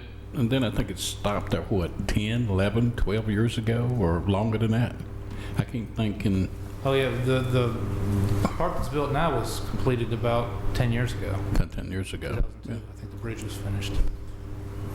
I mean, I bring it up too. I mean, that something this board has talked about is fostering better connections with Roanoke City, Roanoke County, and that is something that would foster those connections, certainly. So, and it's... But this hearing is certainly the place to bring this up. To put that, sure, yeah. Mention that that's a priority. The board would like to see the Smart Road completed. That would be the place to do this. Do we put it on this list without any discussion with the people there? I mean, with the tech people and...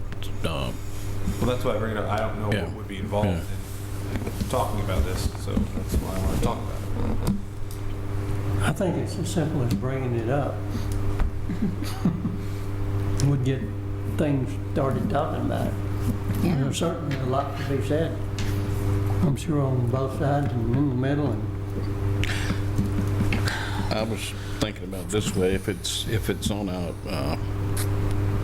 primary road list, that you would like to have the blessings of the people there. Like, well, Montgomery probably didn't put it on there. We didn't know they were going to put it on there, or something along those lines.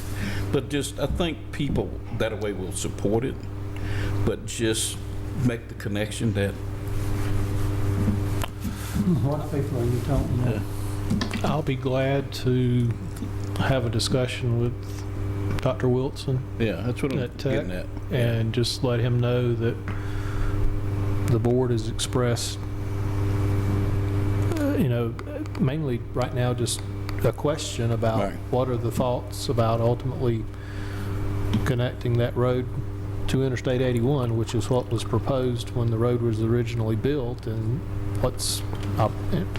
Dr. Wilson, Sherwood and I have a good relationship. I'll just say, what are the thoughts on that? And The hard part's been done. The bridge. Yeah, that big, all that bridge, I mean, the distance is even closer now than Yeah, but times wasn't as tight as they were now when it comes to road funding. Yeah, the funding is pretty tight. But who was it? It wasn't Kaywood, it was, it may have been Kaywood the last time he was here, that said that they were going to be getting some major monies. And that's certainly going to take some major monies, so it might be a good time. Is tech the only other constituency that we would need to talk to about this? Just the Transportation Institute. VTTI. Yeah. And that's with VDOT and Virginia Tech, is it not? It Or is. Isn't that a partnership with Tech is probably not going to like sharing their cash cow.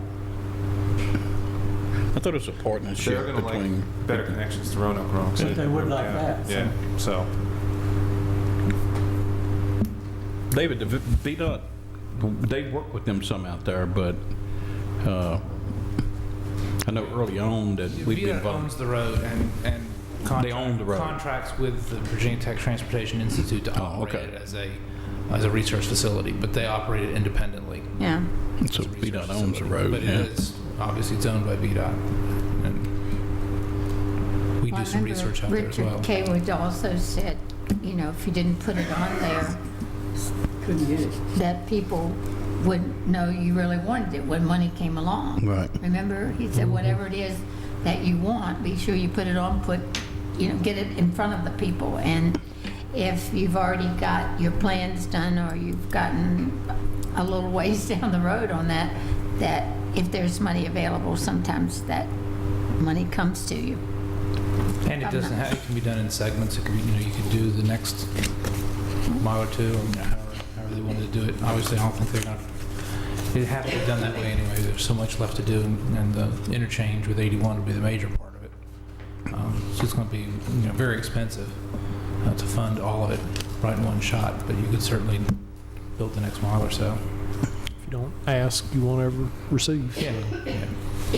Now, when it was built, it was the plan was to extend it to 81 as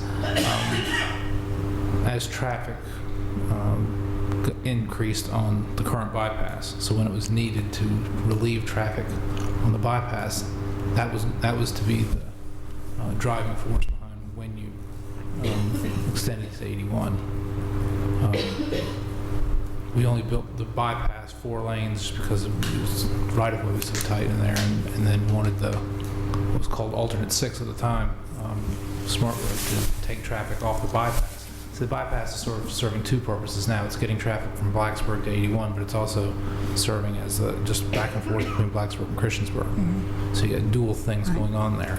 So when that gets crowded, you get buildable traffic on the current bypass. If you take the traffic that's just using it to get to 81 and then go north anyway, then it serves more as a true bypass between the southern part of the county, Christiansburg, and Blacksburg. That bypass has worked better than anybody ever thought it would. Oh, it's been great. And it's getting pretty crowded. At times it is. Morning and evening. Yeah. Just tell someone to come by about 5 to 5:30 in the try to get off that Cambria afternoon. exit. Or when we sometimes have to do work out there in the afternoon, we were doing some bridge sweeping a couple weeks ago, eastbound, and they weren't out of the road by 4 o'clock, and it started backing up quite a bit. It didn't take much.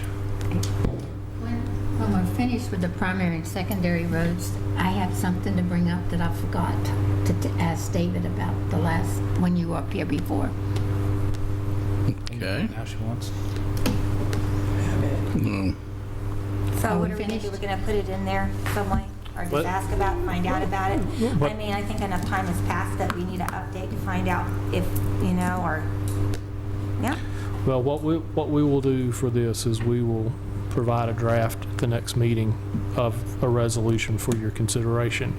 I'll also, between now and the next meeting, have a conversation with Dr. Wilson and ask if he can find out if Tech has a position on that, and if so, if he can let us know, and then I'll share that with you guys, and you can determine whether you want to include it in the resolution or not. Okay. Sounds great to me. May I suggest that barring, unless, if Tech brings up an objection, then perhaps it could be taken out, but we should, I would like to suggest we include it, Okay. barring objection. Sure. That's right.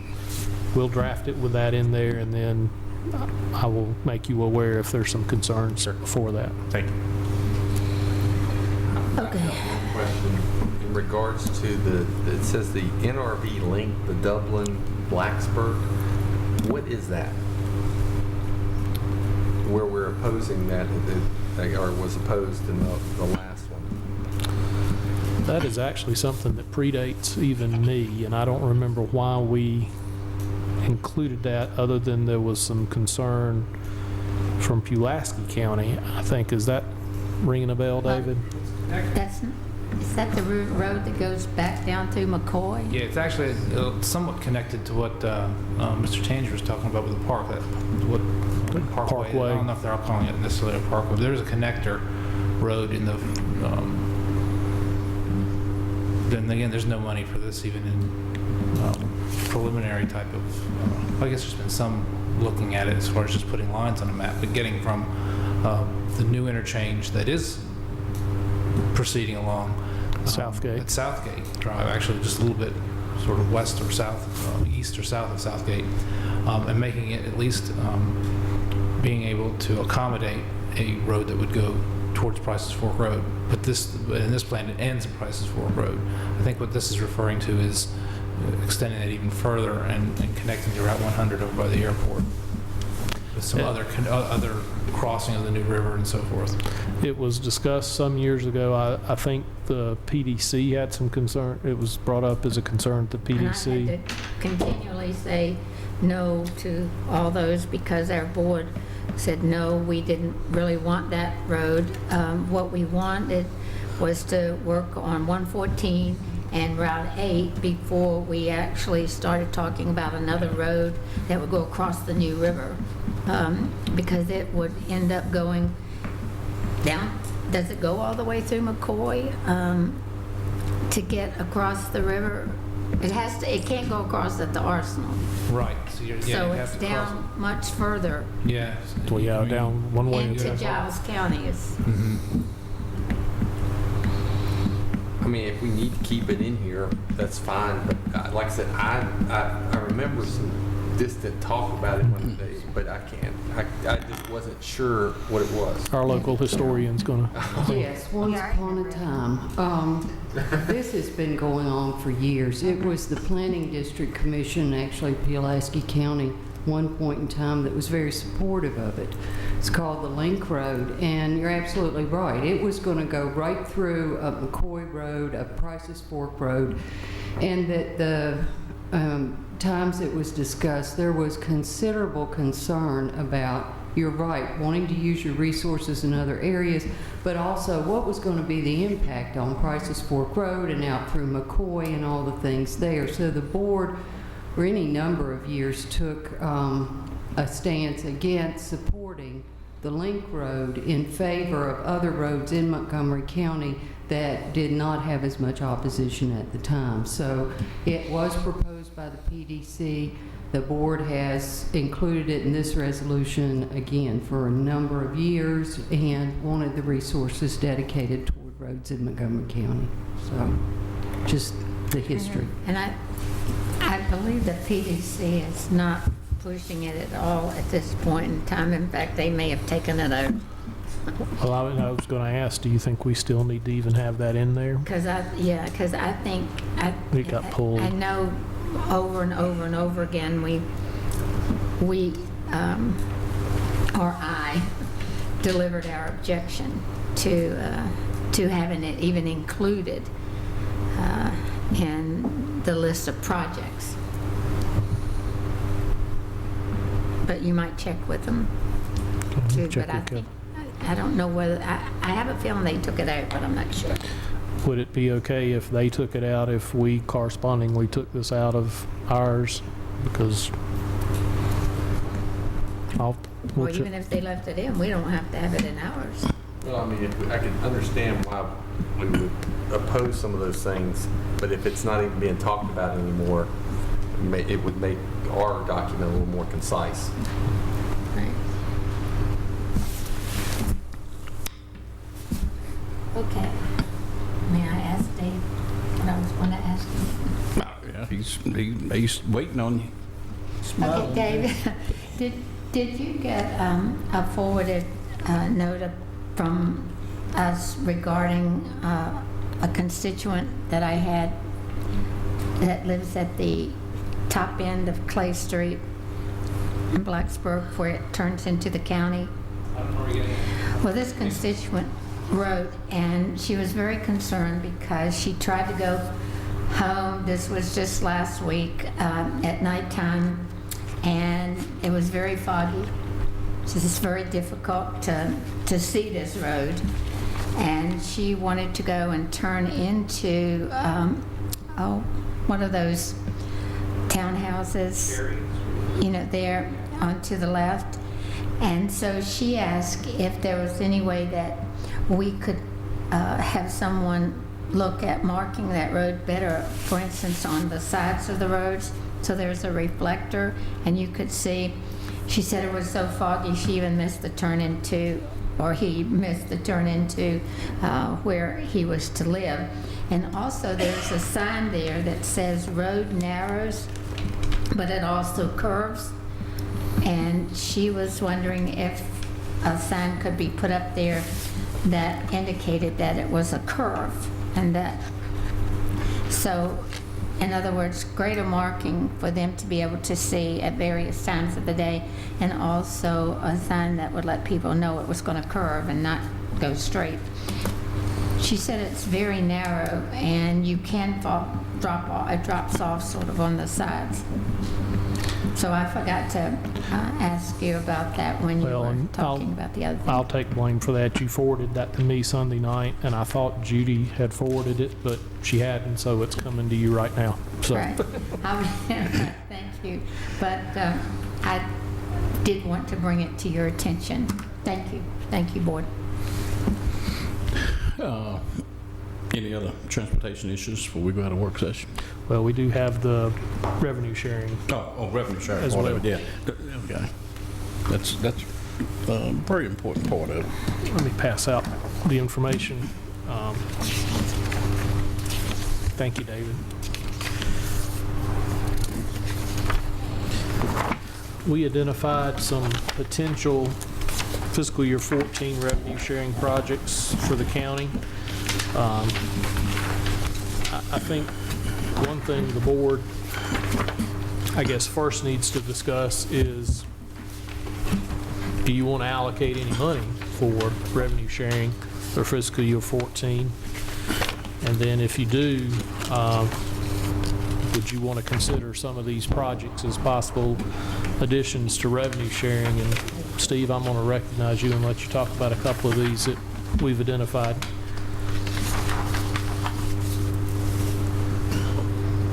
Correct. First question, I guess, is do we want to do any revenue sharing for FY14? The deadline is a week from Friday to turn in projects. So if we decide we do want to do some, then the question is how much, and then which ones would you like to do? And we just pulled together, I met briefly with Chris Price from VDOT and Dan Brew, and we talked about several ideas of projects that are kind of hanging out there. We know there's some issues with some of these, and these would be good revenue sharing projects if you do want to move forward with any of them. Of course, all of these total up to about $690,000. So for the county share, if you looked at all of them, but I think this was just a list to say here's a few options if you want to pick one to do or pick a couple to submit. I think you can always submit and then, decline if that's what you'd like to do. But I think if you had an idea of how much money you did want to allocate, then we could kind of match up some projects that would match up with those funds. There's several other projects that we could also include on the list. These were just a few that we recently talked about and recently had some issues with at VDOT and some citizens' concerns. This would be in addition to the current projects, the revenue sharing projects that are ongoing on Yellow Sulphur Road. Craig's Creek, I think, is almost done. That's actually 6-year plan. Okay, so the rest of the remainder of Craig Creek's road is in the 6-year plan as a 6-year road project. So we'll be moving forward. Craig's Creek has been done what we asked to have done. As far as the revenue sharing, I think the revenue sharing portion. The revenue sharing portion of it was service treated. 6-year plan. The remainder of it's going to be surface treated with 6-year plan money. That needs to be paved. So I think we're almost getting to That after it's been service treated. almost getting to the end of finishing that road. Good after it's been service treated. We do have a revenue sharing project on Yellow Sulphur for another piece of that. I want to say it's a little less than a mile, something like that. That's slated to be done. So that'll be going on the next couple of years. The construction will probably start next year sometime.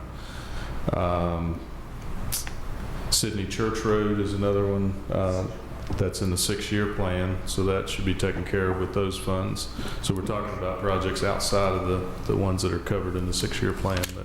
And the revenue sharing funds also are allowed to be used for maintenance projects. So one of them that we had a bunch of people here last year about was Old Sourwood Road. That's the one that is being test driven, so to speak, with the dirt glue project, and I think that's actually been moved to tomorrow now. Tomorrow is that trial for a small segment of Old Sourwood. One of the thoughts was if that proves to be effective, let's finish that entire road with that product. This award would not occur till next spring, so we would probably have an idea by then if it's actually a good deal or not. If it held up over the winter, if everything looks good, then we could go ahead and finish the remaining mile of that road and get that surfaced with that product. So the whole thing would be done with that. And that's a relatively inexpensive project, compared to some of the others. If we go with something that's a little bit unusual, are we more likely to get the grant or the matching funds from the state? Like the dirt glue, was that put us maybe in the priority of getting some of these? I'm not aware that they've actually ever been turned down for anything you've requested. It's just, It's a matter whether you got any money. yeah, it's just a matter of how much. I think you can ask for $5 million if you want. So I think I've never had an instance where anything's been turned down because mostly it's been relatively minor amounts compared to what's available. Okay. The bigger question is what do we have available to put in What's pot? what's the board want us to put in as our half? And I want to make sure I understand. I always thought there was a little bit difference, and maybe I'm wrong. Yes, okay, it's part of the 6-year plan. Eventually, we're going to get it. Eventually, it'll come along. By doing something a little bit unusual, like does that somehow give us, so if we put this $85,000 up, the state's going to guarantee it that they're going to come up with the other the remainder? Yes.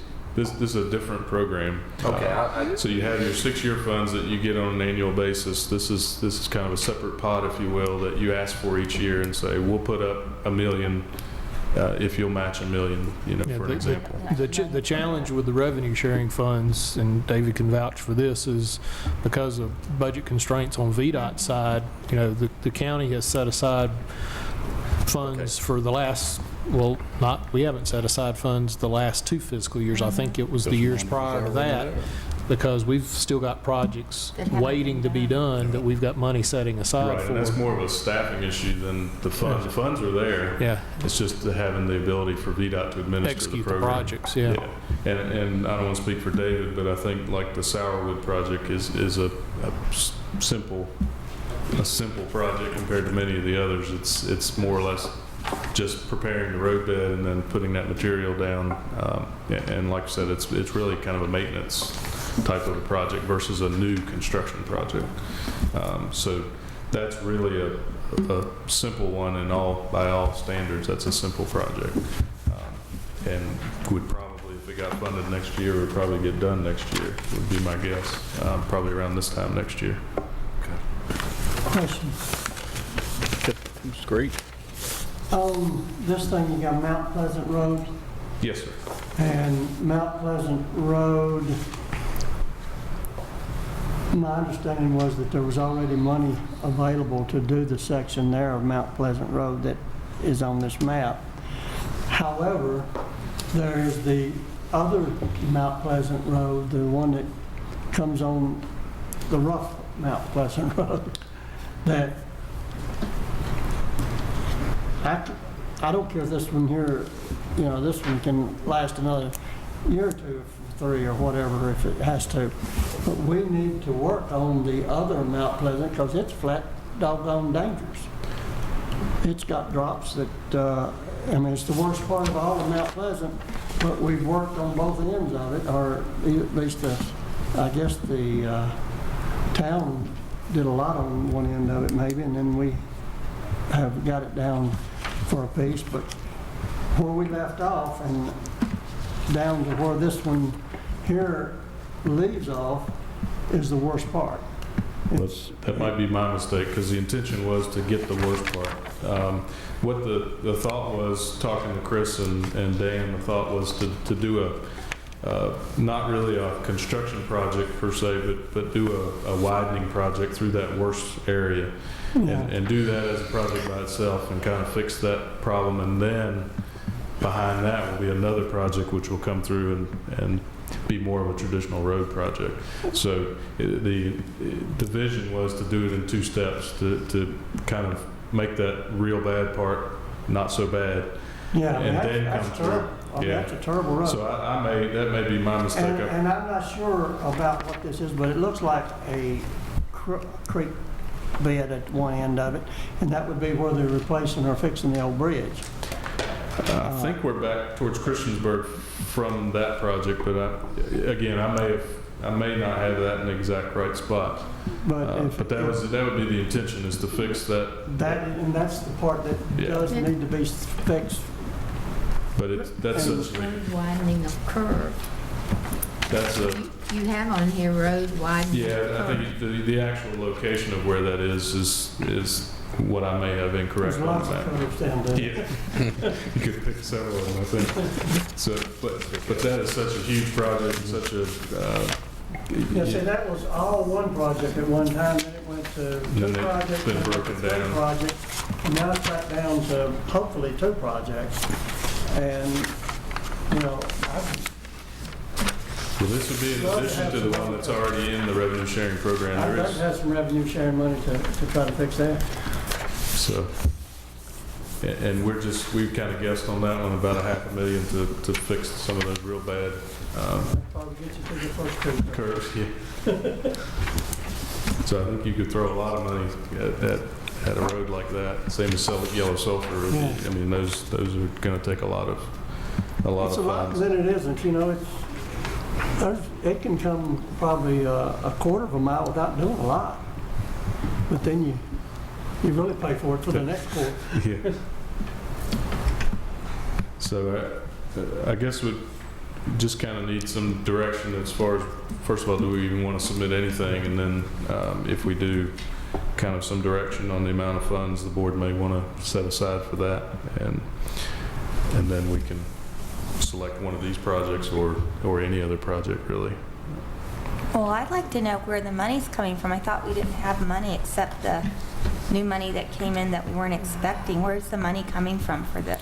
Well, we still have approximately $3 million from the one-time money that was reserved. Now, the board did talk about designating some of that for future animal shelter. Some of the money was mentioned for other purposes, but there are reserves in not only that one-time money, but in previous year's fund balance, that if the board was interested in allocating several $100,000, there would be the ability to do that. So this would all come out of reserves? Yes, sir. And you don't have to do any. It's just if you don't apply next week, then you've missed the opportunity. Yeah. So that's all. Just want to make sure you're aware that the opportunity's out there if that's something the board wants to move forward on.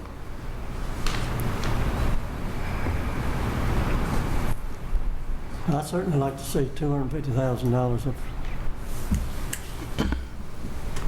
to get it as far as it would go.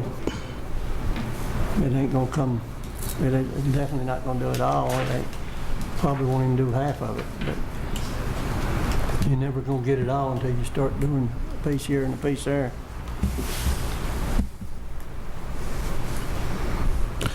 So how much money is in the reserves to do this? I got the impression there's $3 million you're talking about, but then there's other money. How much is the other money in the reserves? I don't have the numbers right in front of me, but if you remember when the windfall, as we called it, and we recommended that be allocated to our existing reserves that we have every year. So that was about $4.5 million. $1 million out of that was to be or recommended for the animal shelter. That left $3 million more, and then we had made some recommendations to put it in capital reserve, a fuel reserve, and some of the others. But if you recall, when Angie got up here and went through the year end of last year, and we had funds left over at year end, more than we had anticipated, those are undistributed. We hadn't reserved them. We haven't done anything with them. So you would still have some monies available in your reserves. There was still some money, and I hate talking off the top of my head because my memory is not what it used to be, but there were monies left over that had not been allocated or earmarked or reserved in addition to what you had from the windfall. And so it would be my recommendation that you look at some of those that you've not earmarked, put those in a road reserve at whatever amount you want to, and have that available if you want to use that for your revenue sharing. Okay, thanks. I'd be happy to see a modest amount allocated. I mean, for the, it seems like for the old Sourwood Road, if the dirt glue thing does work out, we could get that done, and then we could save a lot of money on future projects. Yeah, we're sort of doing a beta test, if you will, of that tomorrow, a small portion, but if it were to work, we would certainly recommend that method be extended for that whole length of that road. Would it be, if that were to work, I mean, would that be something that could be replicated in other parts, on other roads like this, like a Mount Pleasant Road or something like that? I don't know enough about the product to know. I mean, I know Mr. Politis has talked about this, the hope for this, but and we're not sure either how it's going to actually perform. This is a test. Really, this is a test of a test. This is a very preliminary to see if it's worth even pursuing any further as far as whether VDOT's going to put any of its money towards something like this. The problem is that we're not really sure. We'll have to see how it works. Is it a maintenance procedure that alleviates dust and reduces washboard, or is it very similar to paving? And the reason I ask that is that if it's similar to paving, what happens is that you get higher speeds, and we have standards that we have to adhere to before we pave. You have to make it wider, work on your drainage, and that's where it would not work on something like the mountain in Mount Pleasant because it's too narrow. Well, it would cost, from what we were told here at the last meeting, it's less expensive to do the tar and gravel than it is to do this. Probably so. And especially on something like a Mount Pleasant where you'd Yeah. have to, you would want to widen it. Now, Old Sourwood is fairly flat, it's in a good spot where it could, you didn't have to do any work to that to bring it up to better standards for paving. So that's why one of the reasons that one was chosen. It's not a 12-foot road hanging on the side of a mountain, which is what I got. Right.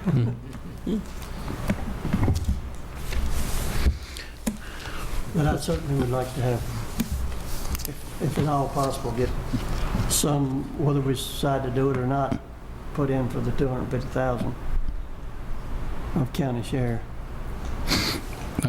Here, some amount from Mr. Creed, and I hear a modest amount from Mr.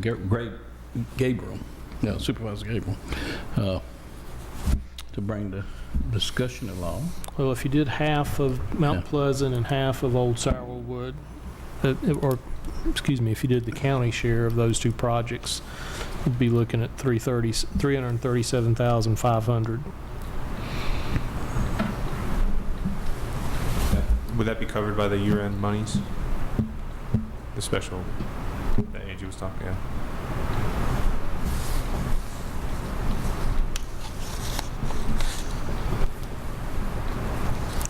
What kind of action is needed here? I think at this point what we would need is consensus from the board to apply for those two revenue sharing projects. Is that correct? Correct. And then before December 3rd, I think it is, we'll have to have a formal resolution. They allow you to submit, sure, as long as you follow that up with a resolution in December. So if we just had some idea which projects, how much money, we'll turn that in and follow that up with a resolution for official action. Do we have consensus? Do for me. Good for two of you. Good for three of This you. is for revenue sharing, is that what you're saying? Yeah. I'm okay if we had it.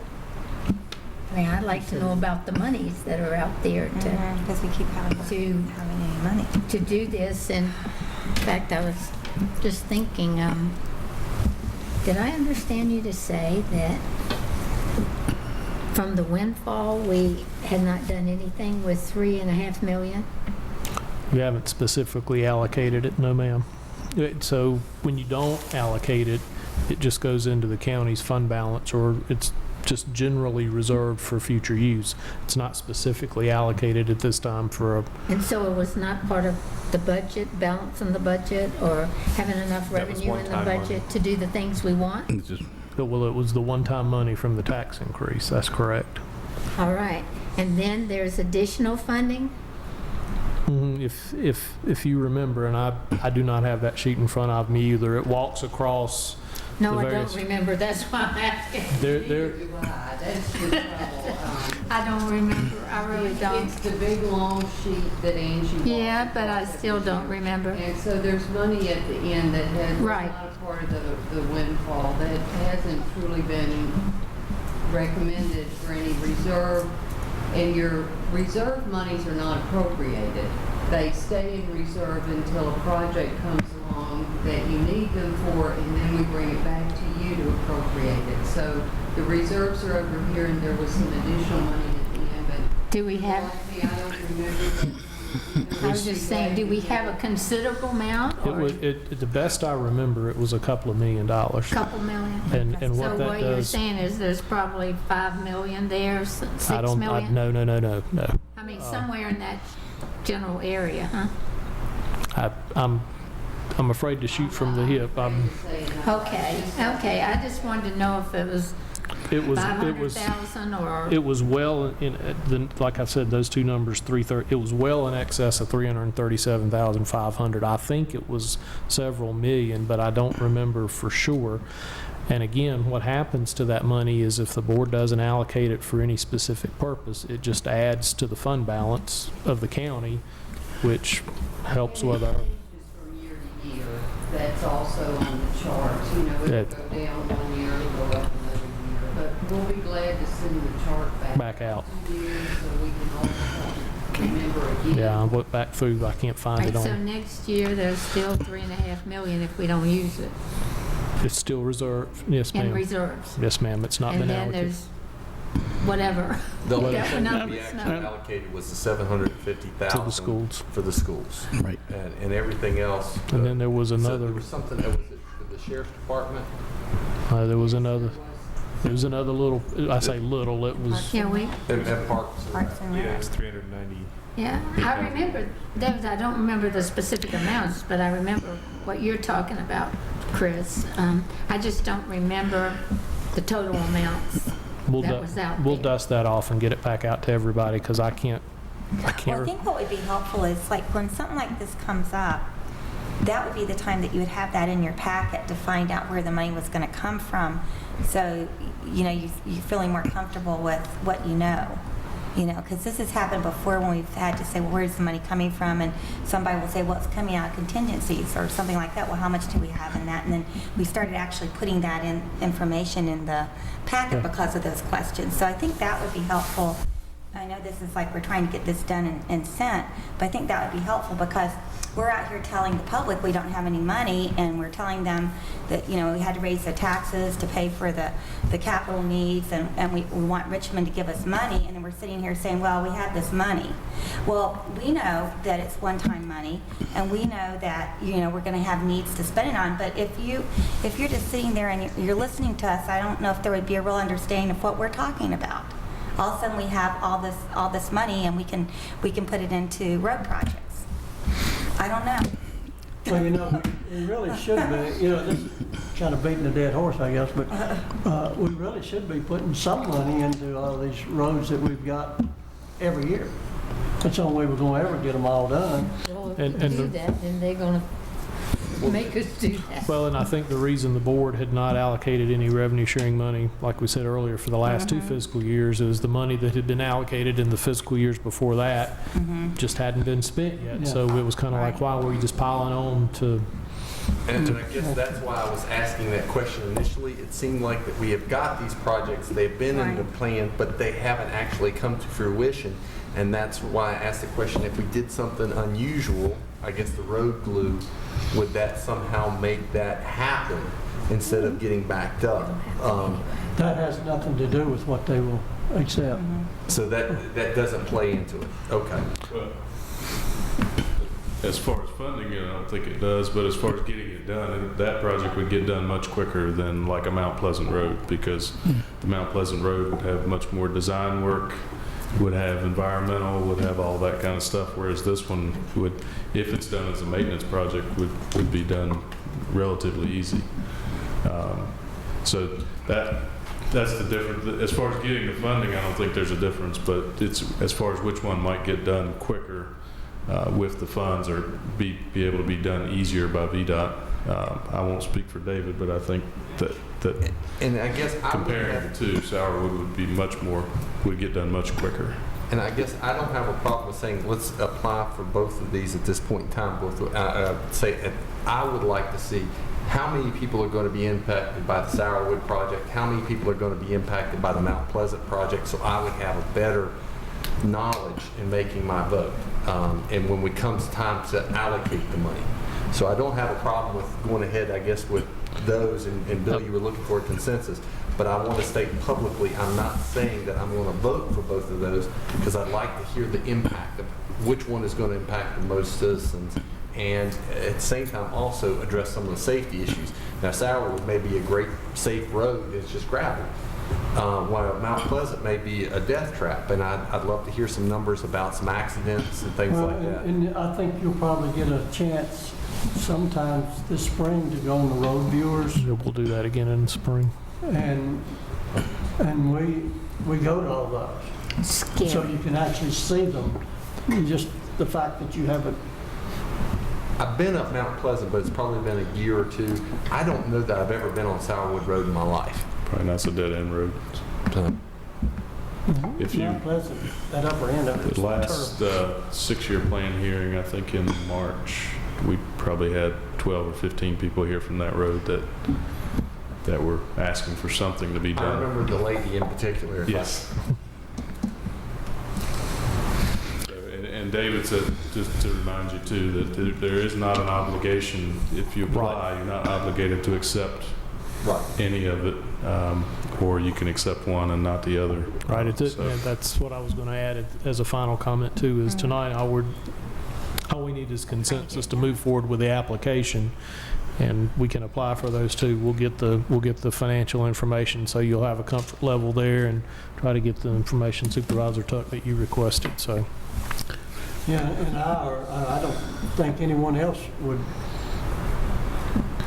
if 2 months down the road, we had something that we really needed that money for, I don't think anybody would be saying, hey, we're going to do this just because we said we was going to apply for it. I mean, I certainly wouldn't.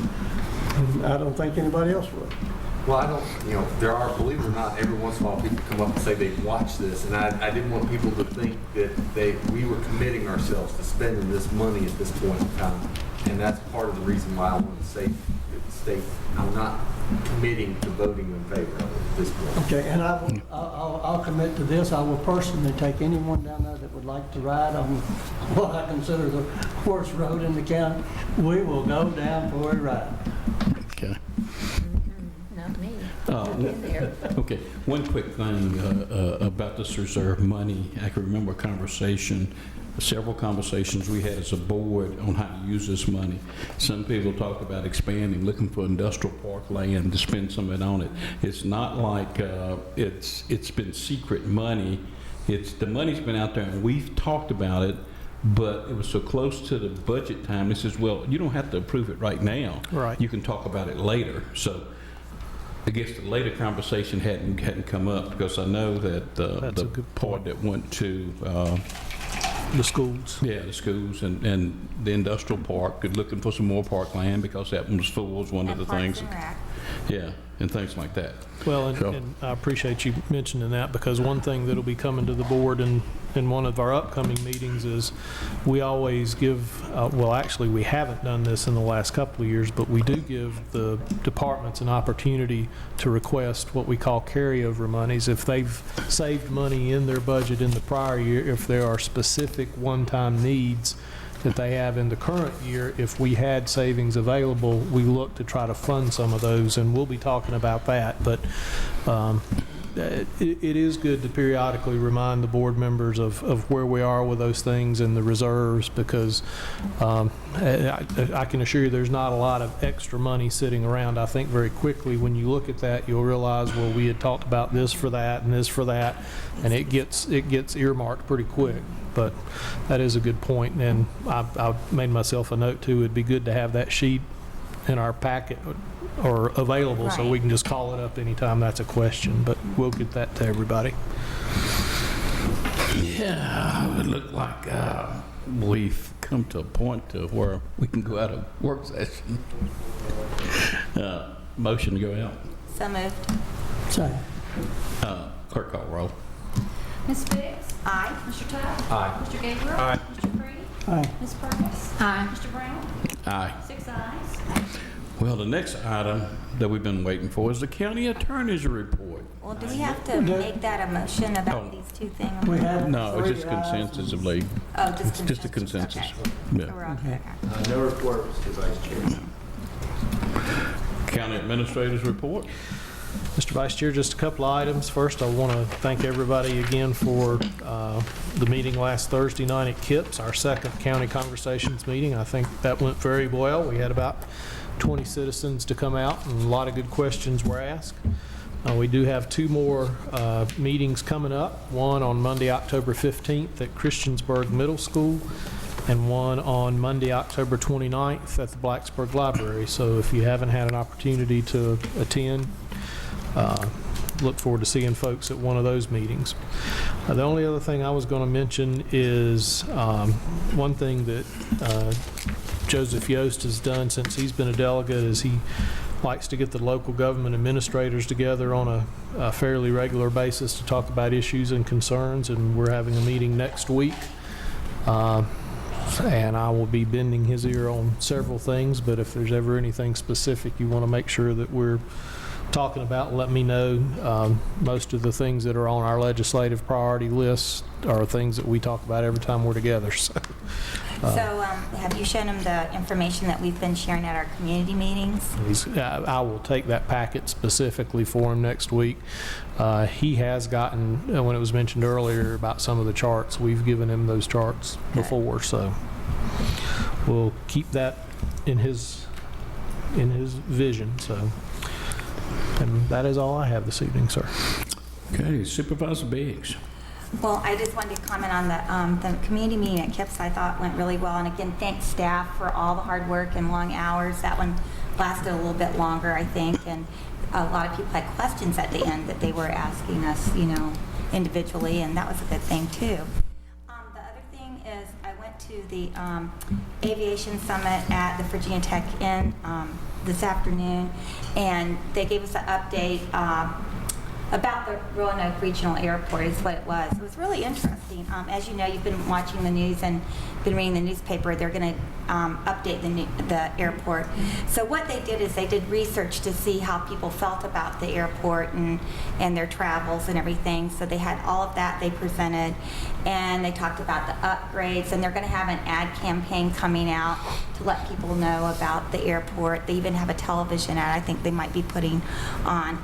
So they had these folders there. So of course, you know, I asked could I have enough to pass out tonight to us. And so inside your folder, it talks about the economic impact of the airport, the passenger profile, which is interesting to see who's actually using the airport, the changes that are going to be in the terminal, and the research summary they did. And then I got each person your own luggage tag.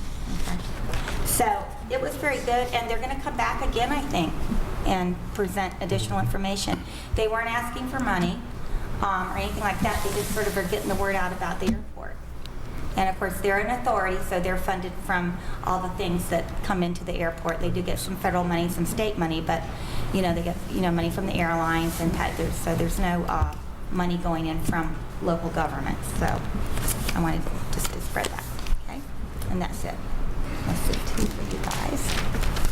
And there's one for Jim and one for you and the rest of us. Thank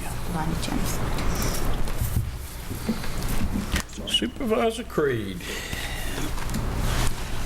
Yeah, I only have one thing, and that is I'd like to apologize for not being at the KIPS meeting the other night. And I'm sorry. Had some health issues that I won't get into that we needed to get taken care of, so we got those done. That everything will be all right. Okay. Supervisor Gabriel. Yeah, I'll just echo what everybody said about the KIPS meeting. I thought it was very well attended. Had some very good questions. Staff did an excellent job in their presentation. I'll apologize in advance for missing the one that's coming up on October the 15th, next Monday, at 7 o'clock at Christiansburg Middle School. I will unfortunately be otherwise engaged. But the only other thing is I attended the school board meeting last week. The only major thing of interest was that they continue to talk about their capital improvement plan, and they're moving ahead with there wasn't a whole lot decided, but the sense that I got from their discussions is that they're interested in primarily focusing on the Christiansburg strand.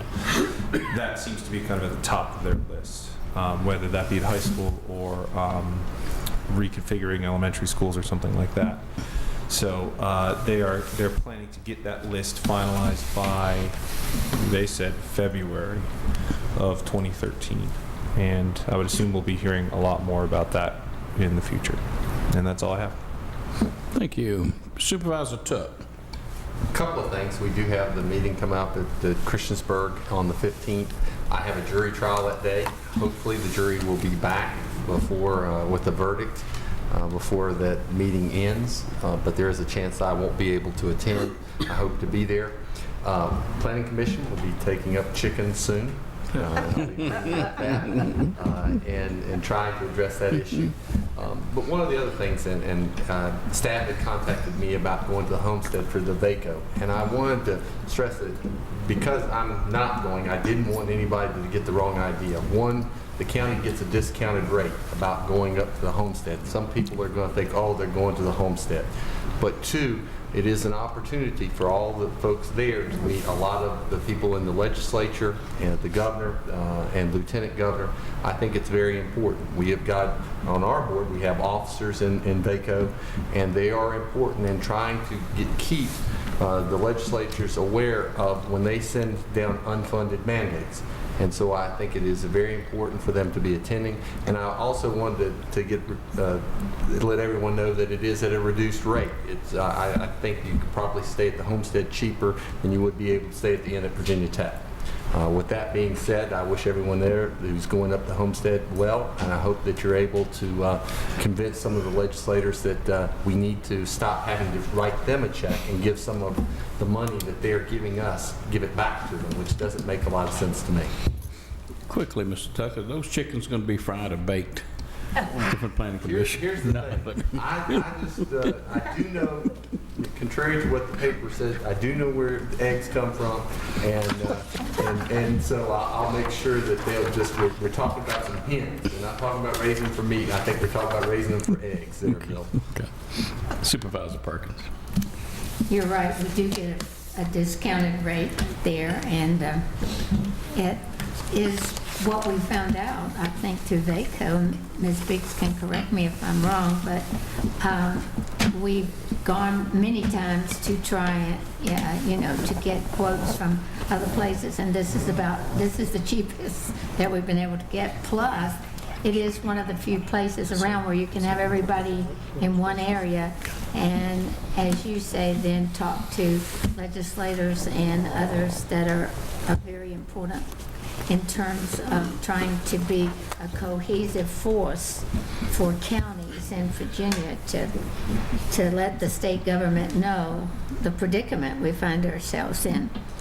I did not go to the Planning District Commission. Remember, I told you I'd be telling you more about it because I went to our meeting, our conversation meeting.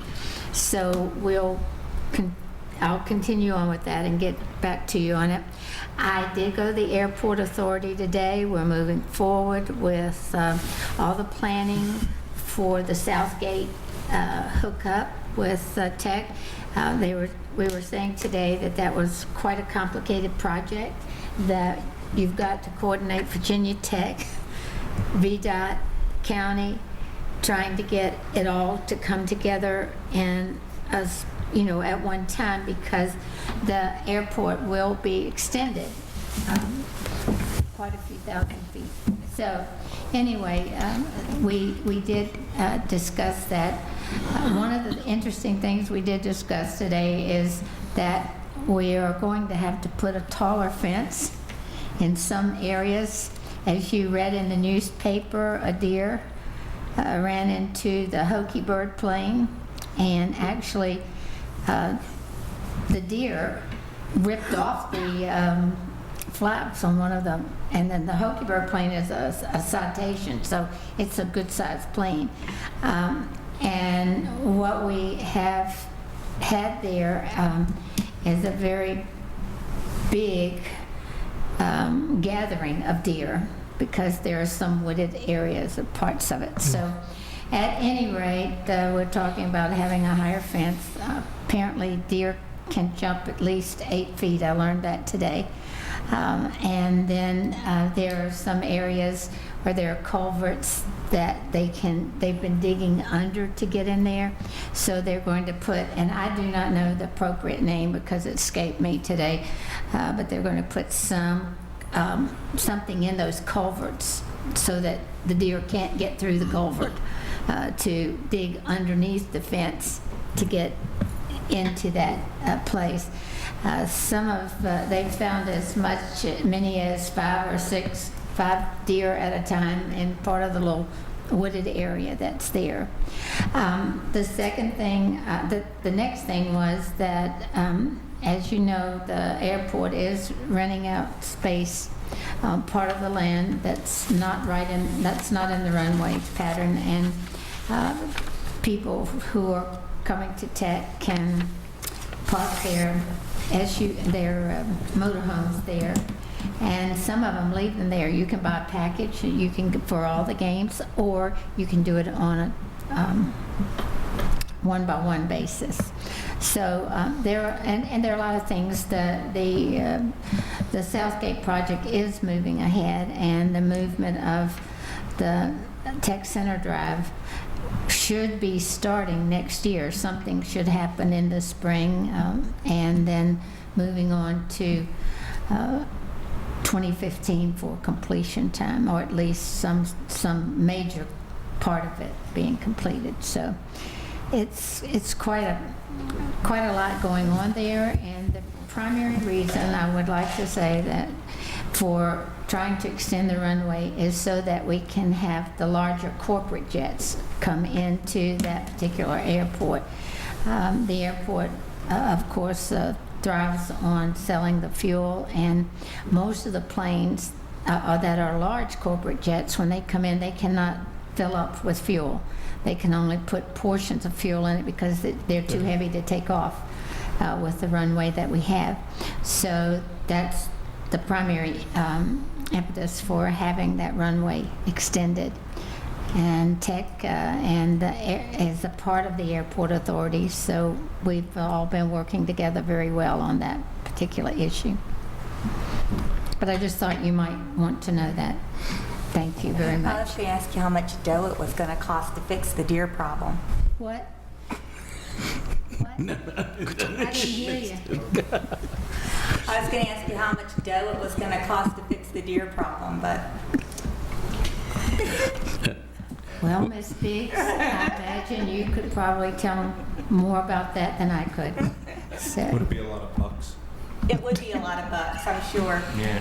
Well, seemed like things are getting out of hand. Okay, I don't think I can top it, but I'm going to say thank you to Craig, Carol, Marty, and Ruth for all the hard work you guys have been doing with community conversation meetings, and I know it takes time out of you guys' schedule just like everybody else. The other thing, it's just like those are Virginia Tech deer. They have masters and PhDs and all this stuff. They're just trying to get over to get an aviation license, that's all. Well, see, I'm so glad you all are enjoying it and find it humorous. The people on the authority today didn't quite find it so humorous when we were so concerned about the fact that it was fortunate that the deer only hit the rudder on the plane, because otherwise it could have been a grave disaster. And so, but I'll take back your comments to the authority and let them know that you're very concerned about what we're going to do about that problem. Do I hear somebody saying something about a German or something like that? What, Marty? I was just going to say, are they sure it was deer or a ram that maybe ran over the Hokies? Whatever, I'll take every word back. Motion and a second. All in favor, say aye. Aye.